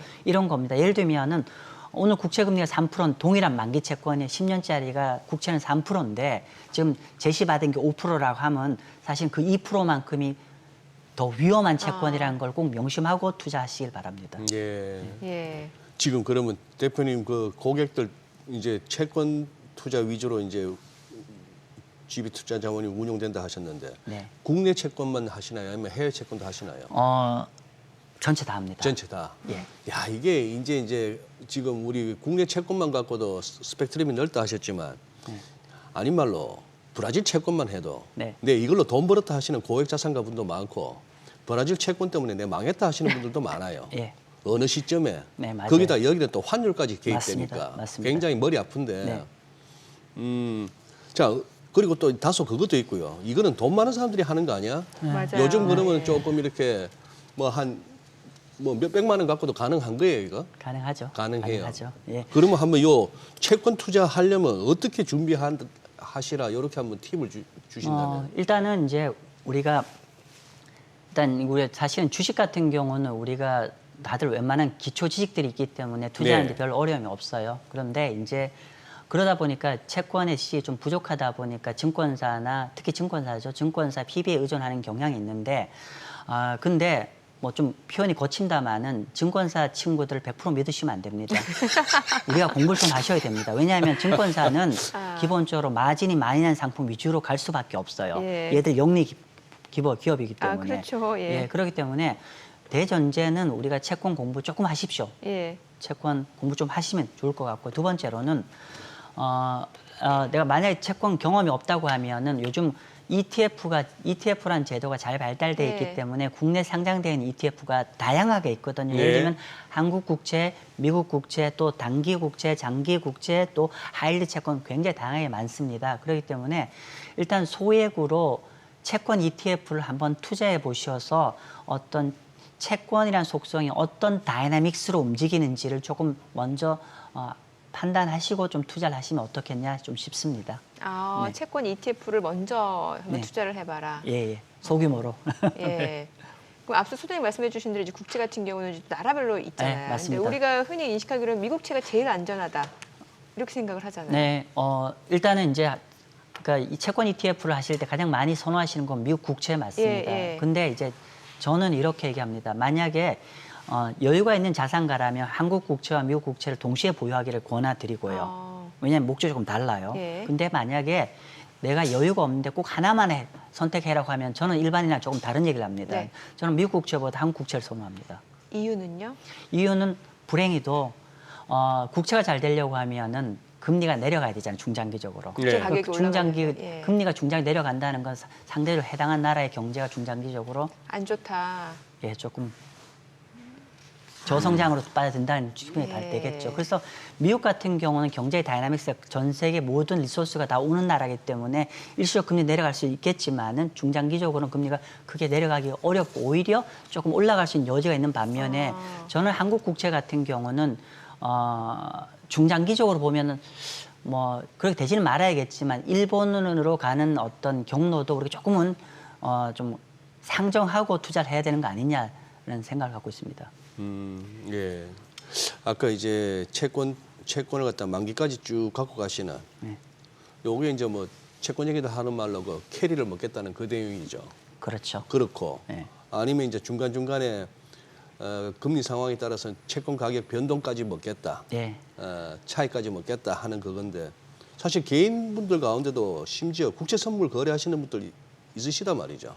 이거 무슨 뭐 코스피 선물 하듯이 시시각각 하루 중에 네. 이걸로도 이제 하는데 대표님 보시기에 그러면 일반적인 우리 시청자분들 또 어느 정도 노후 자금 뭐 이런 걸 네. 갖다 준비되신 분들이 집안에 금고 갖다 놓고 뭐 장롱에 둘 수는 없고 은행 갖고 가봐야 너무 그쵸. 그거 하고 네. 그렇다고 주식 하자니 잘하면 대박이지만 잘못하면 이것도 마음고생 심하고 네, 맞습니다. 그래서 이제 채권을 찾는단 말입니다. 어떻게 그러면은 이걸 샀다 팔았다로 가야 됩니까? 아니면 어떻게 권하시겠습니까? 네, 일단은 이제 우리가 그 조금 채권 하시는 분들의 제가 가장 첫 번째 말씀드리는 거는 주식처럼 덤비시면 안 된다. 무슨 말이냐? 단타하시면 안 되고요. 최소한 우리가 채권을 한다는 건 최소 1년 정도 이상은 보유한다는 마음을 갖고 접근하기를 먼저 말씀을 드리고요. 두 번째로 우리가 이제 연배가 있는 분들 기준으로 얘기한다고 하면은 저는 기본적으로 만기 보유도 가능하면서도 네. 또 중간에 나한테 유리할 때는 매각 차익도 노릴 수 있는 이 두 가지 전략을 병행하는 걸 좀 권해드립니다. 그러려면 좀 구체적으로 상품까지도 한번. 예, 그러려면은 예. 일단은 미국 국채는 X입니다. 미국 미국 국채는 국채는 바이 앤 홀드 하는 걸 좀 반대합니다. 그러니까 미국 국채는 철저하게 트레이딩으로 관점. 그러니까 금리를 위에서 잡고 그럼 좀 내려가면 적당히 내려가면 딱 매도를 하는 걸 권해드리고요. 네. 그리고 두 번째로 그러면 한국 국채는 아까 말씀드린 대로 그런 관점이 지금 예를 들면 지금 한 3.1 정도 되는데 뭐 한 1년 뒤에 2% 내려갈 수 있잖아요. 그러면 그때 매각해서 매각 차익을 기대하는 것도 좋은 방법이고 두 번째는 한국이 중장기적으로 금리 내려갈 수 있는 여지가 있기 때문에 만약에 한 10년, 20년짜리 국채를 만약에 바이 앤 홀드를 갖고 있다고 하면은 현재 금리를 향후 10년에 20년을 확정 짓는 형태가 되는 거죠. 네. 그렇기 때문에 한국 국채를 투자하는데 근데 이제 채권 투자하는 방법 크게 세 가지가 있습니다. 비이클로 얘기하면 첫 번째는 개별 채권을 할 수 있고 두 번째는 채권 ETF, 세 번째는 채권 펀드인데 근데 만약에 여건만 되신다고 하면 저는 ETF나 펀드보다는 개별 채권으로 개인 투자자 특히 연배가 있는 분은 투자하기를 권해드려요. 그 연유는 뭐냐면은 아까 말씀드린 대로 우리가 채권 투자를 했을 때 가장 큰 리스크는 뭐냐면 내가 투자한 이후에 예상치 않게 금리를 내릴 거로 기대했는데 예상치 않게 금리가 뜰 수도 있잖아요. 네. 그러면은 이거를 위험을 회피하는 방법은 만기까지 보유를 하면은 그거 관계없이 은행 예금처럼 확정이거든요. 네. 확정이죠. 그러려면은 개별 채권을 하셔야 돼요. 그러니까 개별 채권만 만기가 존재하는 거지 채권 펀드나 채권 ETF는 만기가 존재하지 않습니다. 네. 그렇죠. 그런 차이가 그 있고 시세가 왔다 갔다 하는 두 번째는 거죠. 뭐냐면은 세금 측면입니다. 개별 채권, 그러니까 채권 펀드와 채권 ETF는 이 배당 소득세와 종합 소득세가 되는데 차익이 났을 때 우리가 개별 채권 같은 경우는 중도 매각 차익이 발생하면은 비과세입니다. 그래요? 네. 그렇죠. 왜 그런 거예요? 마치 우리 국내 주식 비과세와 똑같은 걸 적용받는 거였습니다. 그래서 사실은 이번에 금투세 시행되는 여부가 초미의 관심사였죠. 개별 채권 맞아요. 갖고 있는 제. 그래서 만약에 국내 주식 비과세가 유지가 된다고 하면은 네. 개별 채권 채권. 매매 차익도 비과세고 근데 여기서 한 말씀만 더 드리면은 한국 개별 국채뿐만 아니라 미국의 개별 국채도 비과세입니다. 매매 차익은. 매매 차익은. 네. 그러니까 이 금투세 도입이라는 부분은 채권 투자하시는 분들에게도 중요합니다. 중요한 네. 결론이 대충 언제 난다고 예상하십니까? 금투세. 그럼 뭐 정치권 얘기라 근데 뭐 희망컨대 또는 현재 뭐 진행되는 과정을 봐서는 그냥 뭐 당장 내년에 시행은 어렵지 않겠어요. 예. 그러면은 채권 투자 고려하시는 분들 네. 당장 뭐부터 해야 되는지 좀 쉽게 알려주시고 또 이거는 정말 꼭 체크해야 된다라는 포인트가 있다면 어떤 게 있는지도 좀 알려주세요. 이게 보면은 두 가지가 되겠죠. 하나는 이제 내가 투자한 채권에 대해서 봐야 될 게 있을 것이고 우리가 채권 투자라는 게 매크로 변화이기 때문에 매크로 지표 중에서 내가 뭘 봐야 될지 이 두 가지 정도 아주 심플하게 얘기를 한다고 하면은 채권에는 크게 세 가지를 보셔야 됩니다. 첫 번째는 만기 수익률이라고 해서 이건 무슨 말이냐. 이 채권 그냥 한 1년 갖고 있으면 시장이 네. 중립으로 갔을 때 얼만큼 기대할 수 있는지를 먼저 측정하셔야 될 거고 네. 두 번째는 듀레이션이라고 해서 이게 시장 금리가 움직였을 때 내가 들고 있는 채권 가격이 얼마나 민감하게 움직이는지를 측정해야 될 것이고요. 세 번째는 이 채권이 아까 서두에 말씀드린 대로 이게 등급이 높은 채권인지 낮은 채권인지를 반드시 보셔야 된다. 왜냐하면은 경제 상황에 따라서 높은 등급, 낮은 등급이 완전히 다르기 때문에 그 세 가지 점검하고 마지막으로 매크로 지표는 두 가지입니다. 네. 비록 우리 한국 국채를 투자하시더라도 미국의 노동지표. 노동지표가 전 세계 어떤 개별 매크로 지표 중에 가장 중요하다. 그래서 미국의 노동통계청이 발표하는 노동보고서 그 안에는 난판 페이로 비농업 부분이라든지 실업률 데이터들이 다 들어있죠. 예. 그게 매월 첫 번째 금요일인데 그건 꼭 보시길 바라고요. 두 번째는 물가지표 CPI. 예. 그 정도 보시면 어느 정도는 채권 좀 기본적인 거는 우리가 할 수 있지 않을까 싶습니다. 매크로를 볼 때 어떤 걸 봐야 되는지까지 또 상세하게 알려주셨네요. 오늘 내용 잘 들었습니다. 고맙습니다. 네, 감사합니다. 네, 감사합니다. 네, 오늘 코스피 코스닥 양시장 여전히 좀 하락 흐름 이어지고 있는 상황이고 반도체주 낙폭이 좀처럼 만회되지 못하고 있는 상황이네요. 조금 더 추이 좀 지켜보셔야 될 것 같아요. 네, 뭐 낙폭이 만회도 안 되지만 낙폭이 더 확대되지도 않는 것도 네네. 그나마 다행입니다. 2,600원 지키고 있네요. 예. 저희 방송 중에 전해드린 내용과 관련해서 모든 투자 판단의 책임은 투자자분들께 있다는 점 알려드립니다. 네, 세상의 모든 돈 되는 정보 재테크 노하우 머니쇼. 오늘은 여기서 인사드리겠습니다. 여러분의 모든 경제 SBS 비즈가 함께하겠습니다. 저희는 내일 오전 8시에 찾아뵙겠습니다. 고맙습니다.